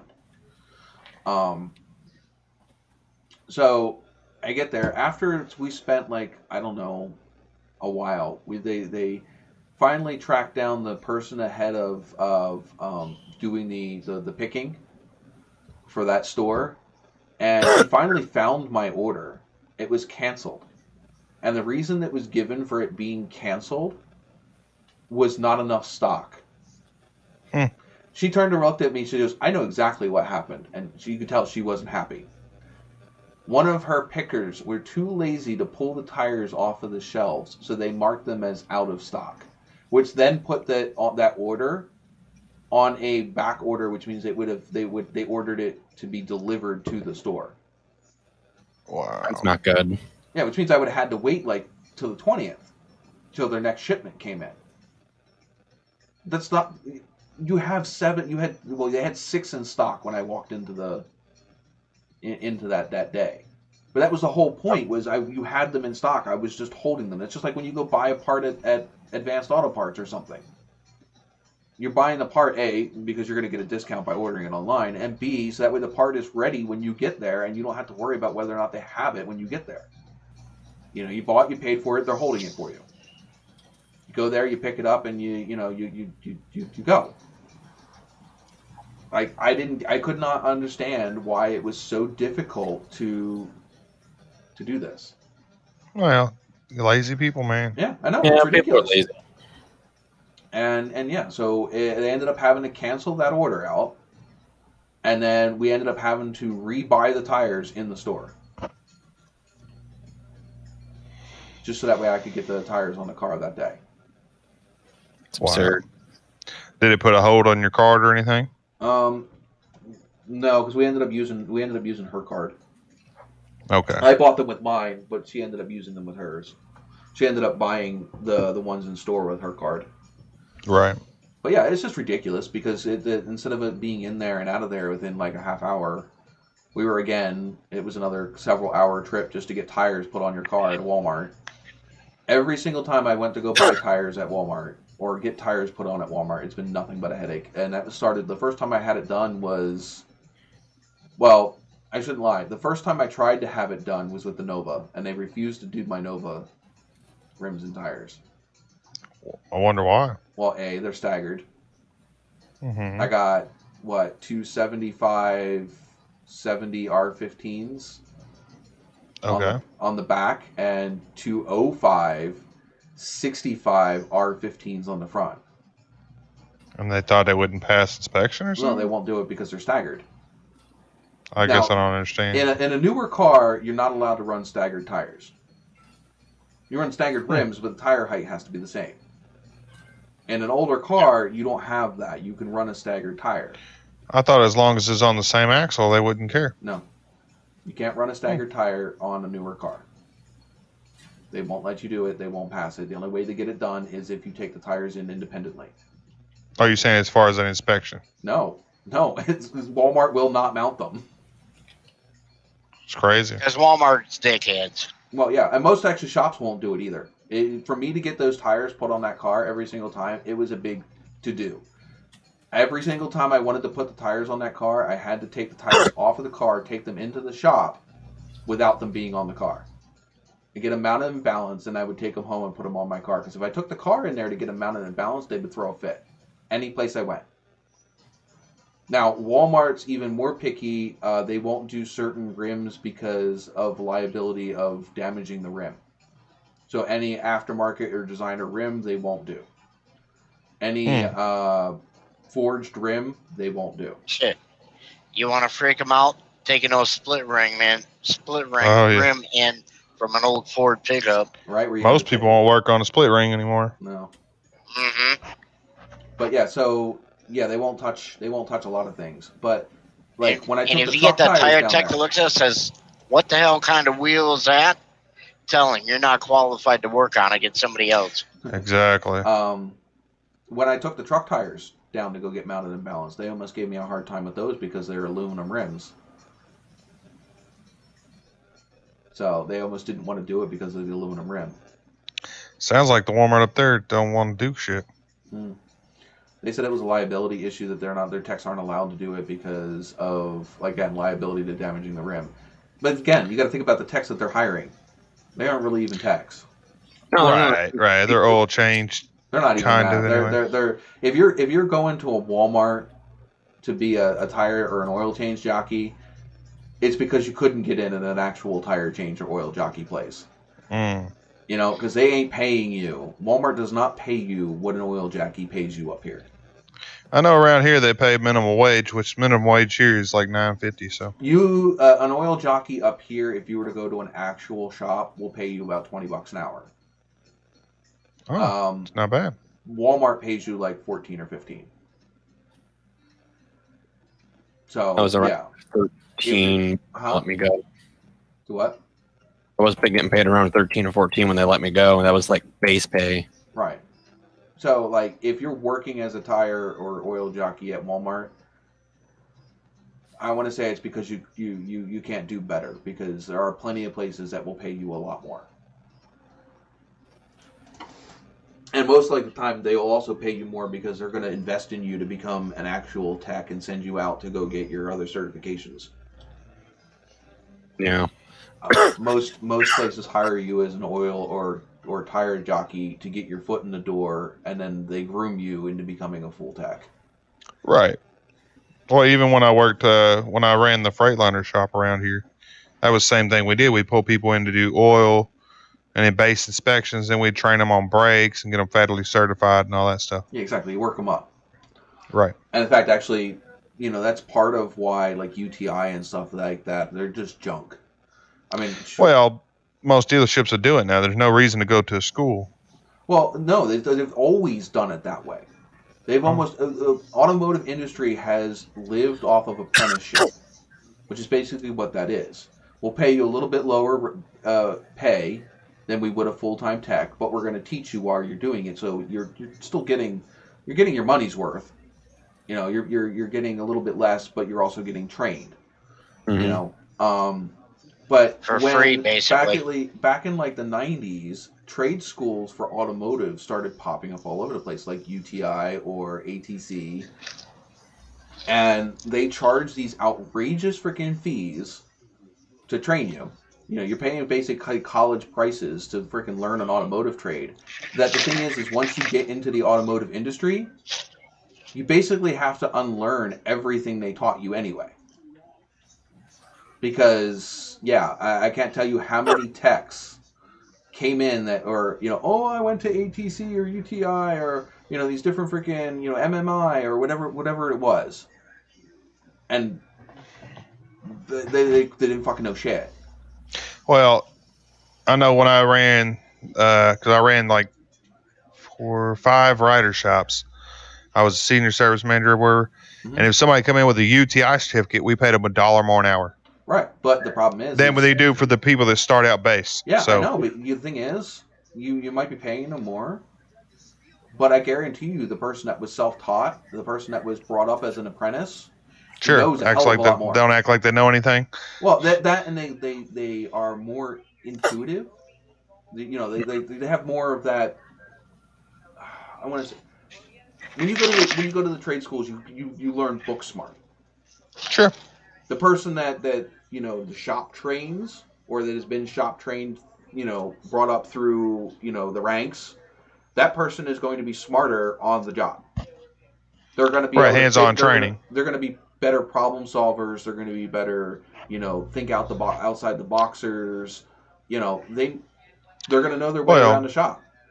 What I'm saying is, somebody come off the street, no experience at all. Well, that's different. They would get paid a certain amount.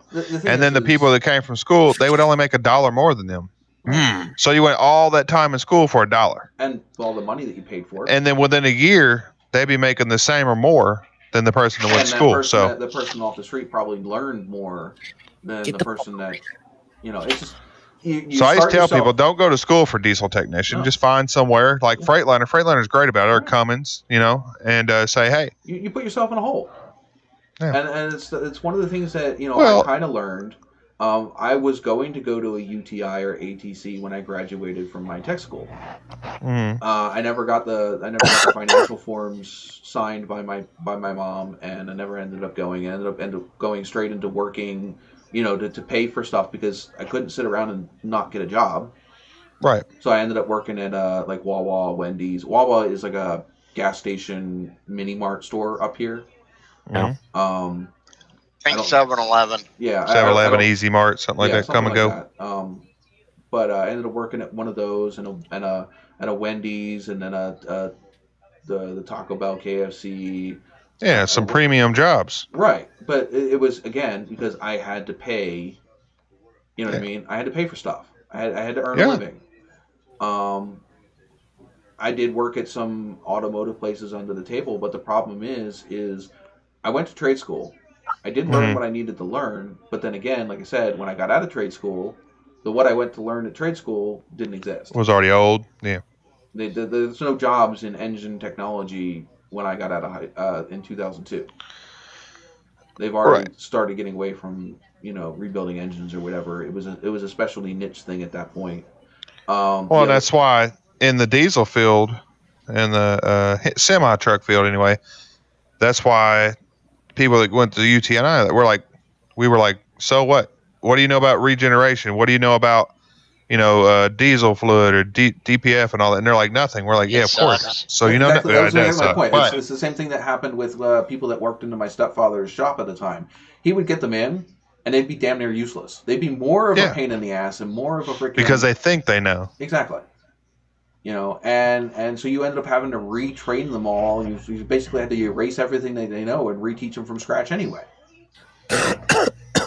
You have this degree, but unfortunately, it's all book smarts. You don't know what the fuck you're actually doing. Yeah, you can tear apart a car in a clean environment in a freaking school setting. With, all kind of tools that you don't have to pay for. Yeah, exactly. Then now let's throw you in a shop where things aren't ideal and cars don't have, predictable freaking problems and see if you can do what you're supposed to do. And they couldn't. Well, and you had somebody else working on the wiring and, you got to figure things out. Yeah. It's not all like, should be. Right. Yeah, that's it was a big problem, but that's why diesel technicians, I don't know about automotive technicians because I haven't worked in that field really, but diesel technicians, that's why they get, even starting out, that's why they get paid so well. You start at $13 an hour. Start like from knowing nothing. Right. So, and quickly, as long as you apply yourself, you could be up to $20 an hour within 2 years. Right. So. Yeah, but I didn't. My teacher ended up going out with a heart attack like halfway through my school career, and then they also switched my curriculum from big engines to small engines, which is not what I originally signed up for. So like by the time I graduated, we were all supposed to graduate from the tech school with a SEA license. None of us in that class graduated with an SEA license. Wow. Not even one? Not even the air conditioner one? Nothing. Not even the base air conditioner one you pretty much just pay for? No, we did nothing. Wow. So yeah, I wasted 4 years learning something that I couldn't apply in an actual job environment. With no certifications, just a certificate, I'd guess. I ended up not even. We got our diplomas. I have a diploma for engine technology from the school, but nothing that would help. And like nothing that would help me get a job. Yeah. I get a fancy piece of paper that said I went to a trade school and learned this. Yeah. I mean, I've built engines. They're in my cars. They run. Which if you go to any shop, they're going to be like, oh, cool. Yeah, exactly. Pilot, that's not exactly how that works. He says they charge $80, but they pay you $20. No. My stepfather was $65 to $70 an hour. That was his pay rate for a flat rate. Damn. So no, you can get paid pretty well. It all depends on your experience. Well, it depends on how fast you are. So a job, if it's quoted, if it takes. That's flat rate. Flat rate is I'm still saying $65 to $70 an hour, not 65. When we're talking about that, that's still flat rate.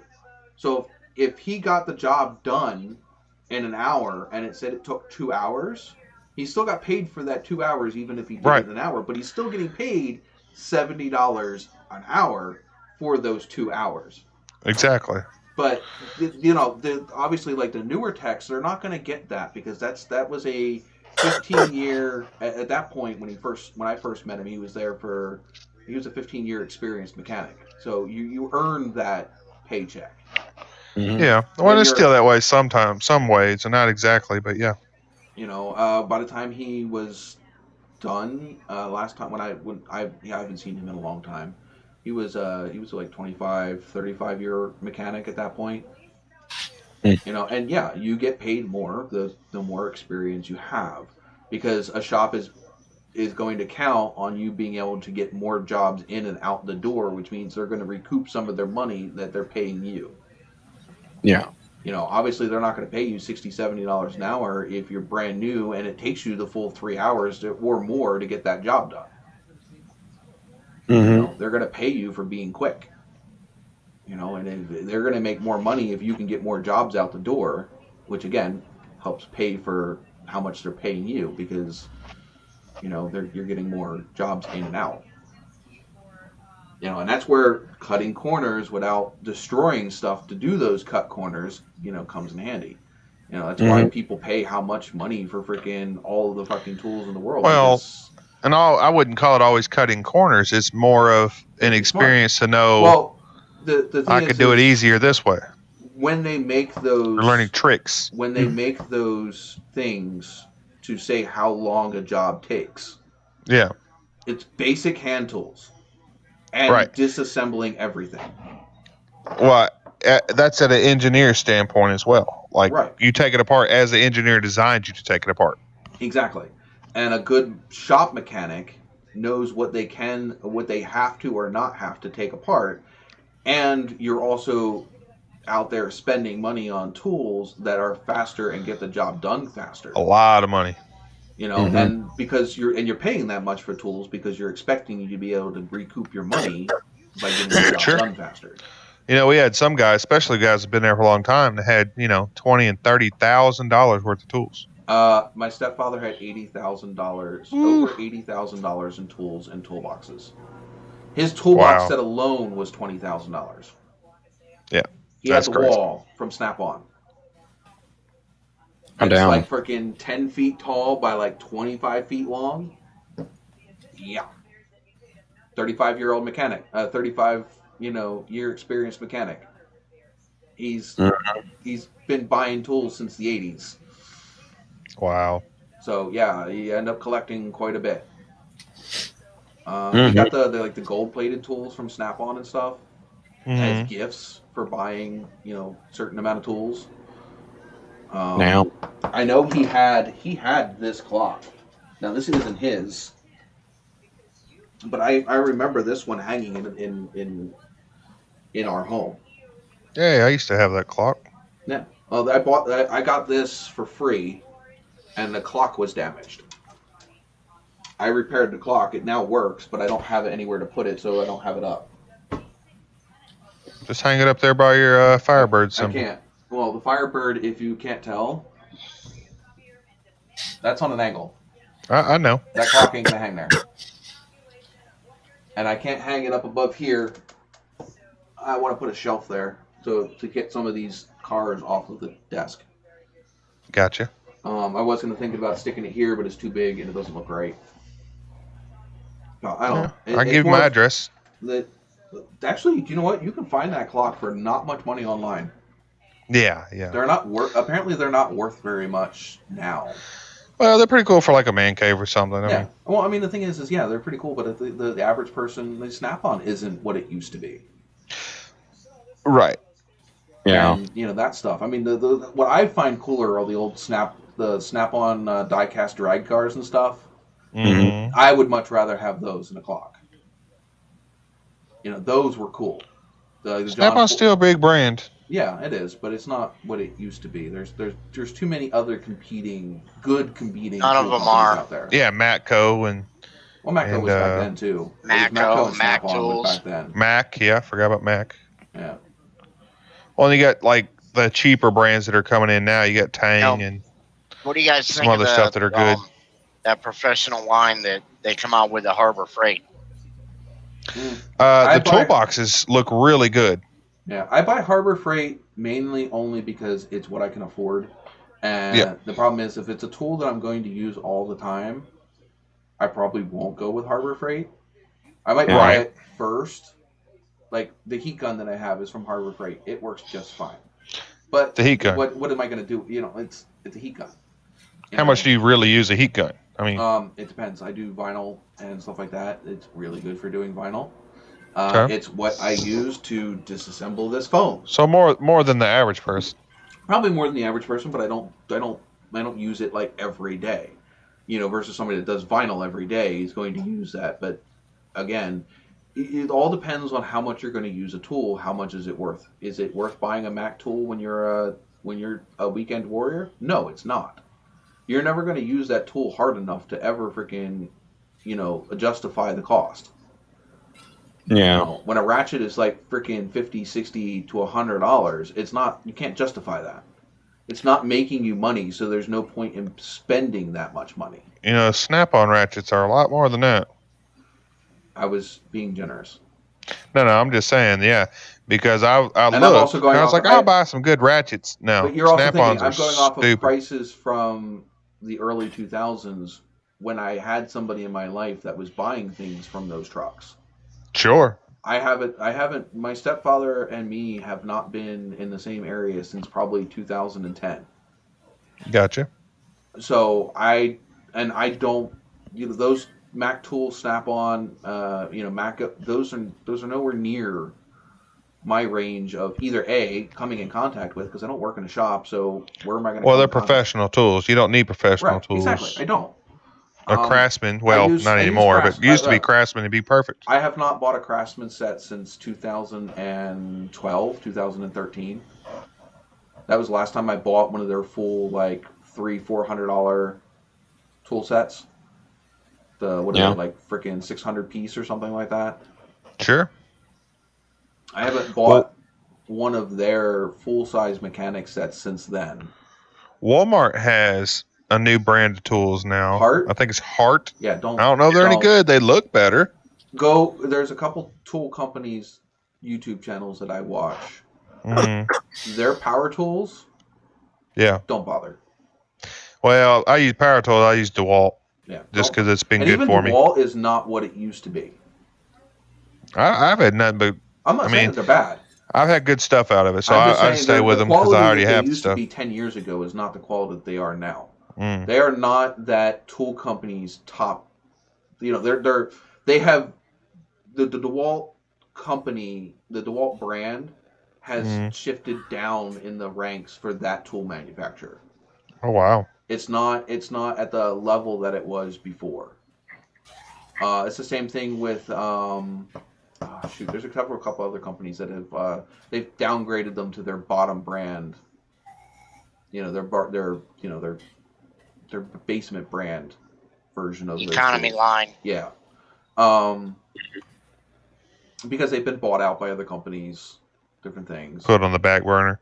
Yeah. But yeah, I watch a lot of those tool reviews and people that use them and different things, and yeah, Hart is decent for your DIY. Don't necessarily work on my own shit person. They're the let me hang a picture or put together this IKEA furniture. Yeah. You know what I mean? They're not the I'm gonna go out and do carpentry or you know what I mean. They're weekend warrior. Not even. Well, I was looking at their socket sets and stuff. They look good. Now I haven't held one or messed with them or anything. Well, they look good. I'm sure they do the job. Yeah. But let's see you get a stubborn bolt that you got to put freaking some torque to it and watch them split. I'd be mad. Very mad. That's what you end up with the cheaper ones. That's why I don't buy. You won't see me with a set of the base set of Harbor Freight sockets. Yeah. I've snapped extensions from them. Wow. I use one of them as a punch right now. I use one of their busted sockets as a punch because, not necessarily like a punch, like a precision punch, but like trying to get a part. Yeah, knock something through. Yeah. Whatever you want to call them. But I use it to drive things. If I get a nut stuck in a socket, like a half-inch socket, and I get a nut or something stuck in it, I use it as a beating tool. It's a piece of metal that's cylinder shaped that I can freaking hold and fucking whack a hammer at and not care.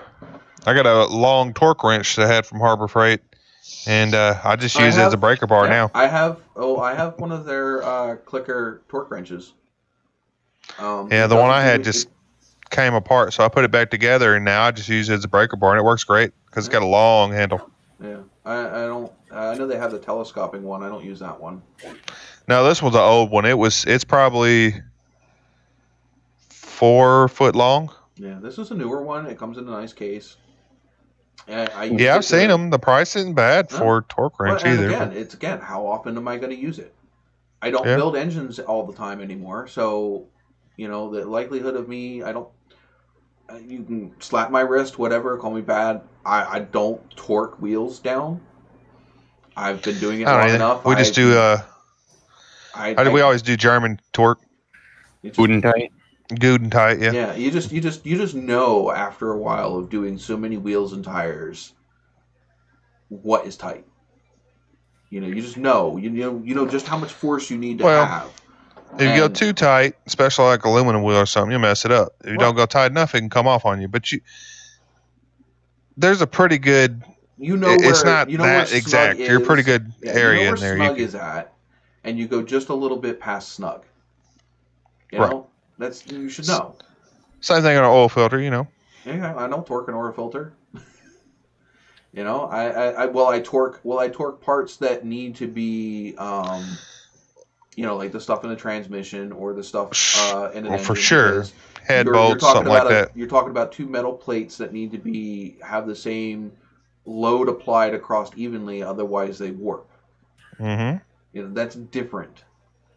You know, right? I guarantee you, no shop sits there with a fucking torque wrench. You know, those guys don't have time. They take the impact. Use your power tools, and they're you don't have time to sit there and torque that shit. Just like I can do brakes in 30 minutes, I ain't torquing anything. No, neither. Again, you just know where snug is at. Yeah. You know, and that's the same thing. You know, I don't use a torque wrench when I'm freaking doing brakes. Do you use torque suspension wrench where I need that? Yeah, when you start getting the fine tune, like engine stuff, transmission stuff. Because like the band adjustment has to be torqued to a certain point, otherwise the bands won't it'll be too tight or too loose, and then you'll end up stripping them out. Then you have to pull that thing back out again and do it again. So yeah, that stuff. Yes, I use a torque wrench. Gear sets in the back of a rear end. Sure, I'll use a torque wrench on that stuff. Will I use a torque wrench on the freaking cover bolts? Nope. You know, it depends on what it is. And by all means, if you're out there listening and you hear me, use a torque wrench. Sure. Don't do as I do. You know, because it's your stuff at that point or whatever, you know, that's up to you. You know, that's just like, you know, there's other things, you know. There's stuff that we do that I don't necessarily suggest somebody else does, but it doesn't mean that I don't do it. Yeah. You know, but that's my choice and my decision to do it that way. You know, that's how that works. Use your brain, use your judgment. If you don't feel that it's worth the risk, then use the torque wrench. If you're the average Joe, I don't know if I trust you doing your own wheels, only because if you don't have a torque wrench, I can't guarantee that you put those wheels on tight enough. Yeah, and the wheels do come off. Or you probably over tighten them and stretch the freaking the stud, and then you're driving down the road at 50 some miles an hour, and the stud comes, you know, the stud splits and pull it through the hub, the wheel hub. Well, no, it'll actually snap off at the base of the hub. I've seen that too. In fact, I got a car out there right now that has that done to it. Yeah, my ex's mom changed her tire and over tightened the stud. And yeah, the next thing we know, the car is sitting there with the nose in the freaking pavement and the wheels nowhere to be found because the studs literally freaking snapped from being overstretched. Damn. Found out later she's a bigger girl. She's like 300 and some pounds. She had used her body weight on the end of that tie rod. She didn't use a 4-way. She used one of just the standard elbow. Yeah. I don't know what they call those. Yeah. Not tie rod, but lug wrench. I guess I don't know. Whatever. I always use a 4-way. A 4-way or a socket and breaker bar. How'd you use my battery powered gun? Well, that's nice. I can't afford one. They're like $250. No, my DeWalt wasn't that much. I think it's $100. Half inch. Yeah, I think it's like 100, 120, something like that. Yeah, it's still expensive for me.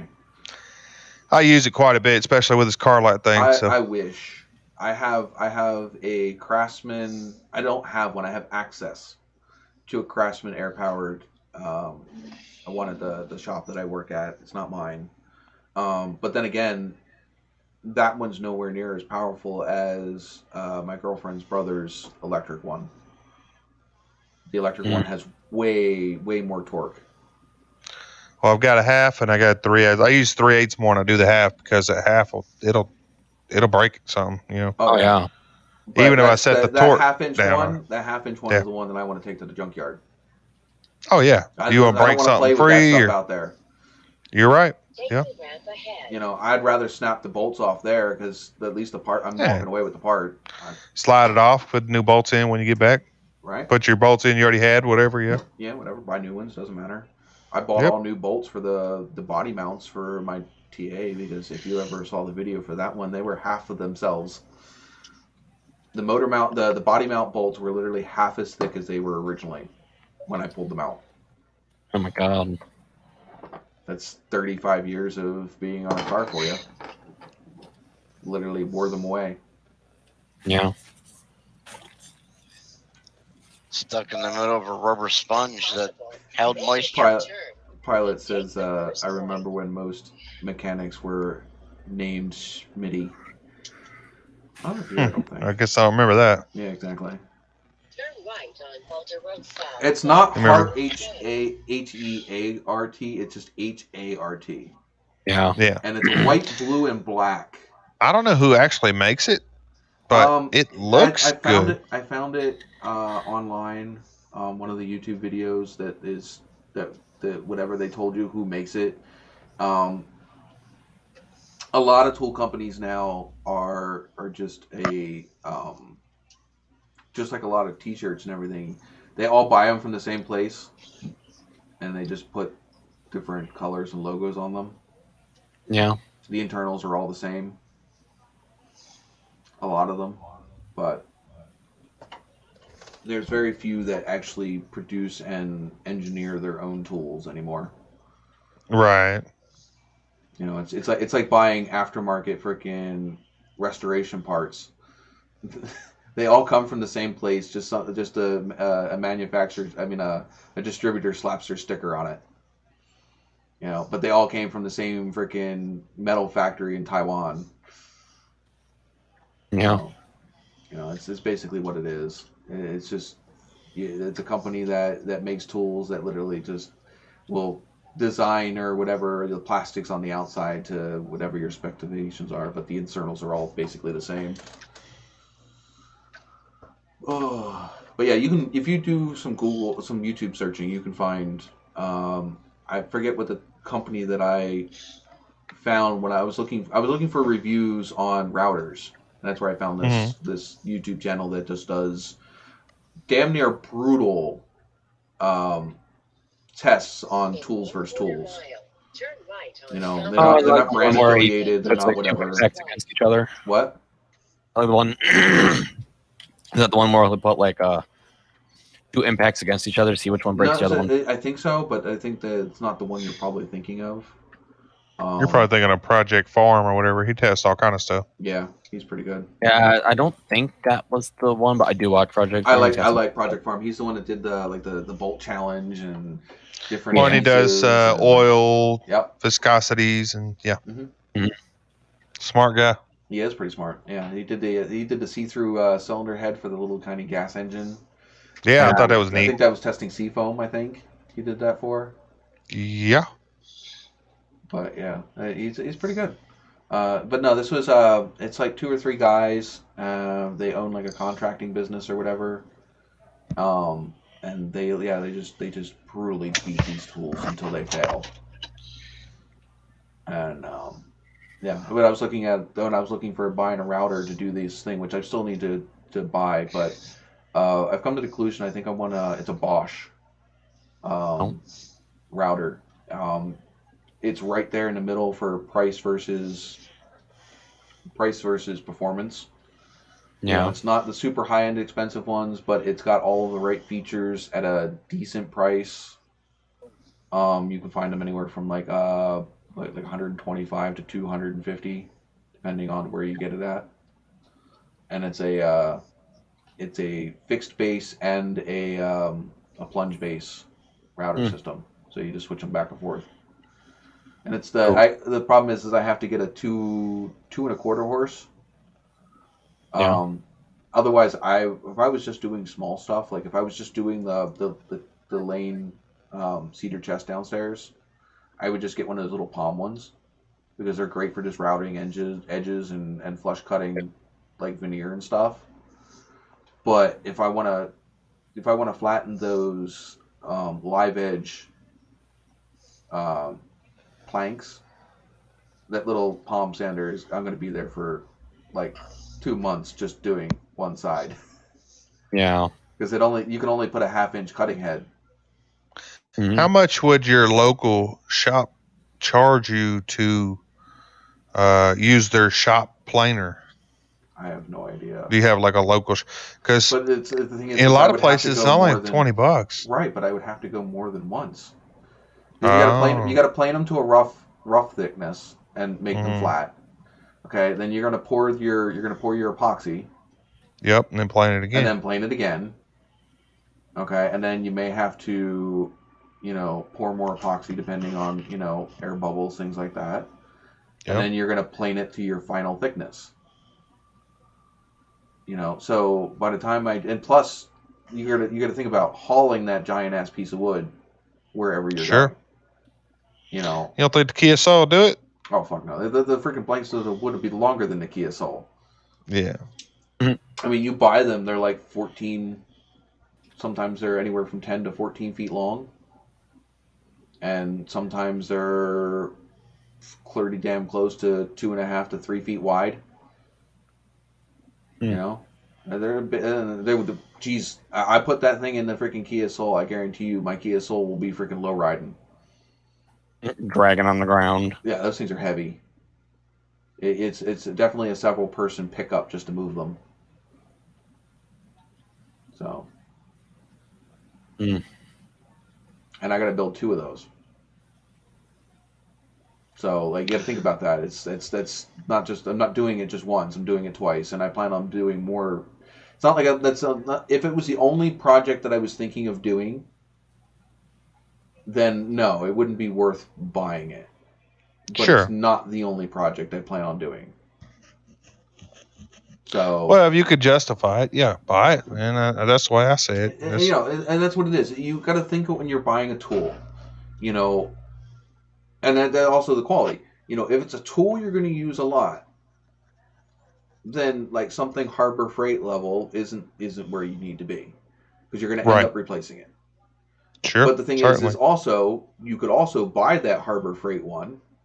It'll get you by, and hopefully by the time that breaks. All right, thank you, Mrs. Formey. I figured that's what happened.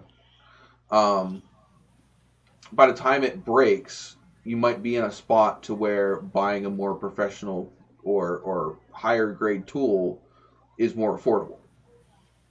Well, it's just the good like thing when you about get into Harbor Freight automotive. is a lot of their tools have a good warranty.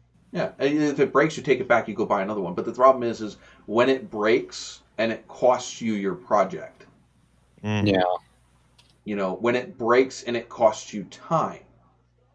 There's difference. Like if you're a weekend hobbyist and a tool breaks, okay, you take it back. It's not like, whatever.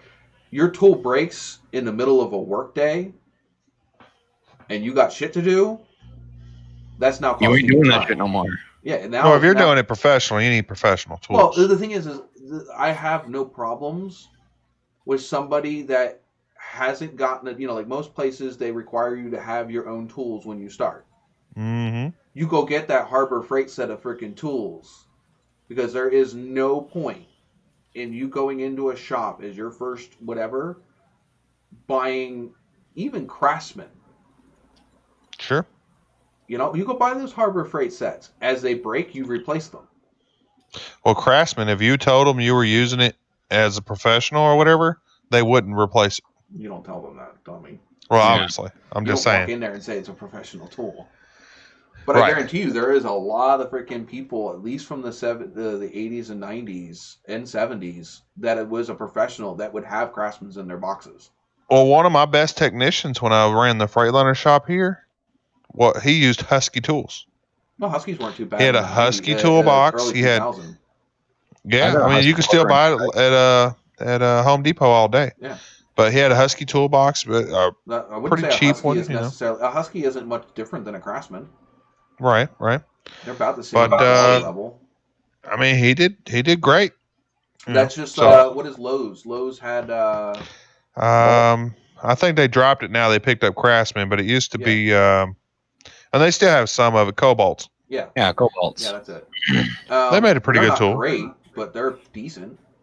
I would say they were below. They were below old school Craftsman as far as quality. Not much. Okay. Not much. They were better than like Stanley or. Oh yeah, Stanley was Lowe's cheap brand. Yeah. They were still sold at Lowe's. You could only find them at Lowe's most of the time. Well, we always bought a Stanley at Walmart around here, but. Well, they used to be only sold at Lowe's. Before Cobalt was there, you could get Stanleys at Lowe's. I just don't remember that, I guess. Of course, you know, especially as a kid and young adult, I always bought everything at Walmart. Well, yeah, we didn't. I mean, Walmart wasn't really popular until I was in my teens up here. Well, Walmart started in Arkansas. The city I live in, the fourth Walmart is here. Right. See, now, like, where I'm at, we had everything else. We had Kmart and Sears and all of that, all the way up until I was... I think Walmart started to really get big when I was, like, 16 or 17 up here. Oh, yeah. No, not here. Started pushing everything else out up here around then. My grandma worked at Walmart when Sam Walton still ran it. So I would say around 2000. When it actually cared about its employees. Yeah, exactly. I would say around 2000 is when Walmart started pushing everything out up here. So when it started to get real shitty to its employees and yeah, I got you. So yeah, we had more Kmart's and a bunch of other stores. But is honestly, Kmart open anywhere now? Huh? Is Kmart open anywhere now? We have one Kmart up here that's still hanging on, but for the most part, they're all gone. Yeah. I know they closed Fred's. Did y'all have Fred's up there? Negative. No. Why? No, Pilot. I'm gonna be able to answer this question. Why do truckers drive at night? Because they can cover more distance faster and with less traffic. Yeah. I guarantee you that is the reason why most of them drive at night. And they have a schedule. Well, yeah, but most of the time you end up having you can't run a schedule during the day because a lot of the long haulers, you end up having to deal with all of the regular freaking road traffic, the regular day traffic, where they don't have to deal with that at night. They can run a hell of a lot, freer at night. They have a lot less resistance at night. A lot less four-wheelers running around here. Yeah. So you got to think about it. You can cruise a lot better at night, especially through bigger cities because they just don't have with forms less traffic. It's safer. It's safer for them. It's safer for everybody involved for them to run at night. Not that I necessarily care about I care about the people in the cars, but a lot of times people in the cars make more freaking harm than good. A lot of truckers are getting pretty bad now too. Well, I mean, yeah. I've especially the ones like too. Swift drivers and the ones that don't even know how to drive a stick. They just drive the automatic ones. I guarantee you talk to Chris. Swift drivers are not truckers. I heard that plenty. That you don't put them in the same class as Chris. You get your mouth smacked. No, you don't. Well, and a lot of the newer trucks are automatics now, and this seems like the ones that prefer the automatics. I mean, Chris can tell you he had a story about he was traveling. It was snowy out, and he was trying to warn.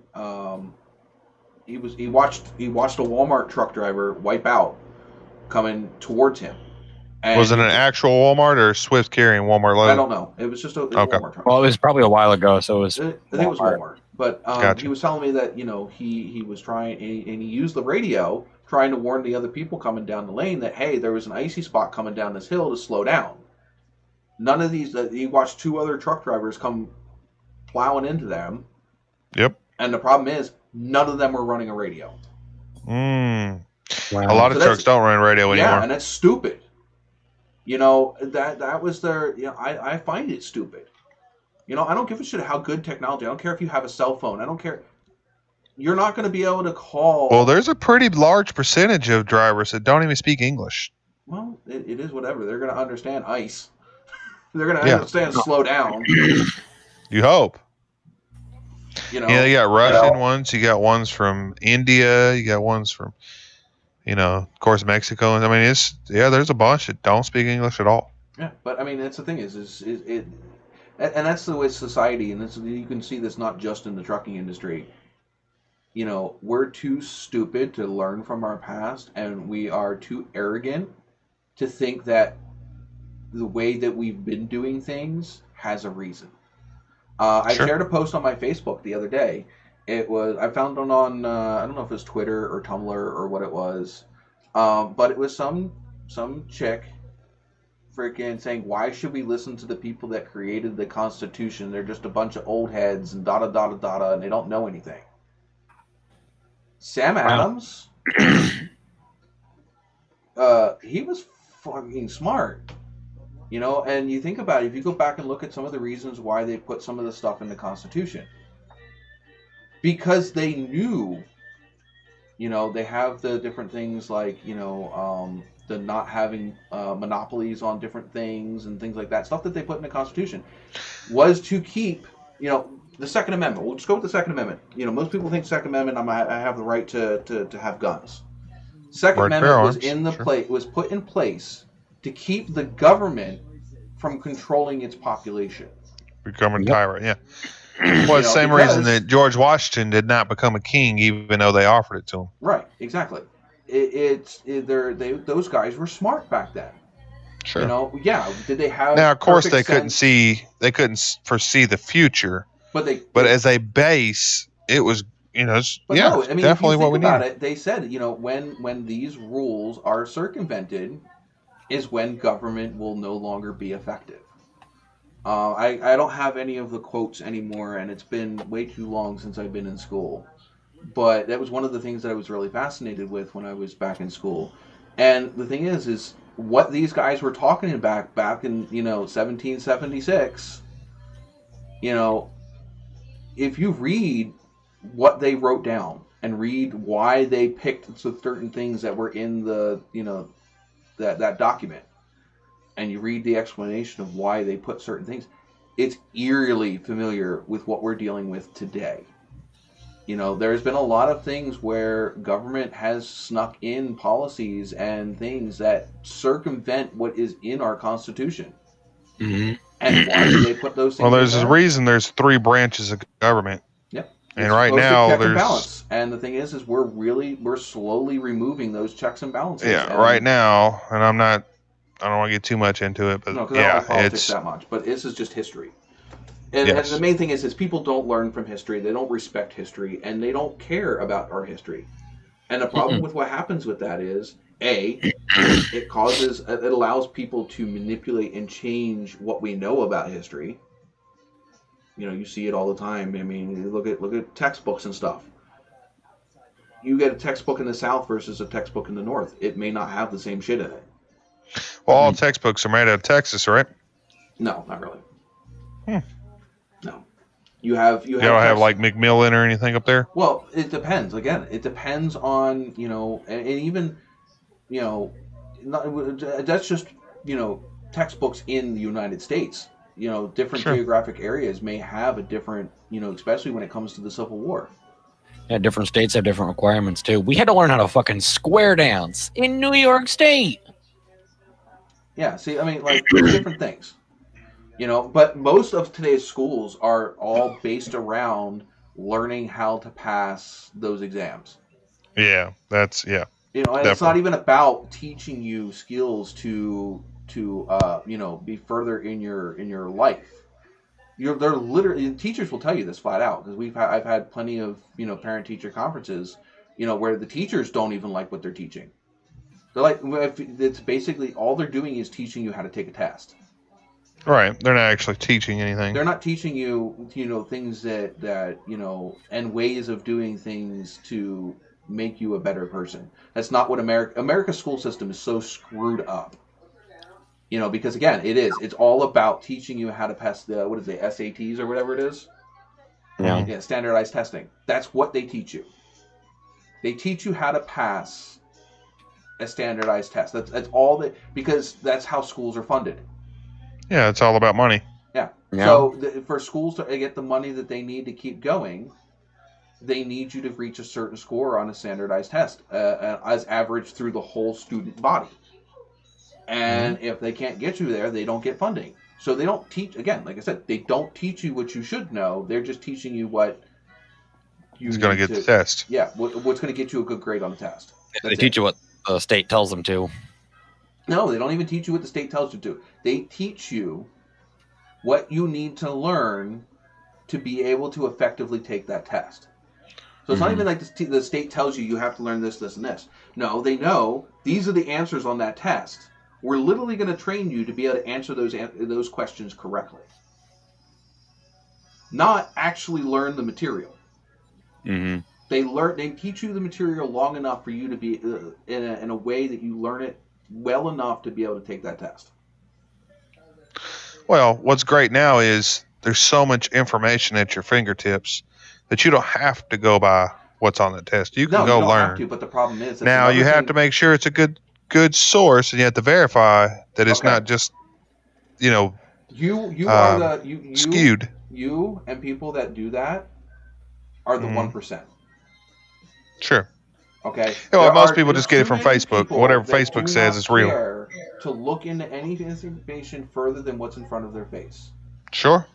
They don't care about looking into what they're learning. They don't care to learn why what they're learning is important. And they don't care enough to freaking formulate their own opinion. Right. The American population, as far as I'm concerned. And right now it's really polarized. You got whatever CSNBC says or whatever Fox News says, and that's what they believe. Well, like they won't look at each other or anything. It's a lot in the United States. Scary a lot. We don't have people. We have what are called sheeple.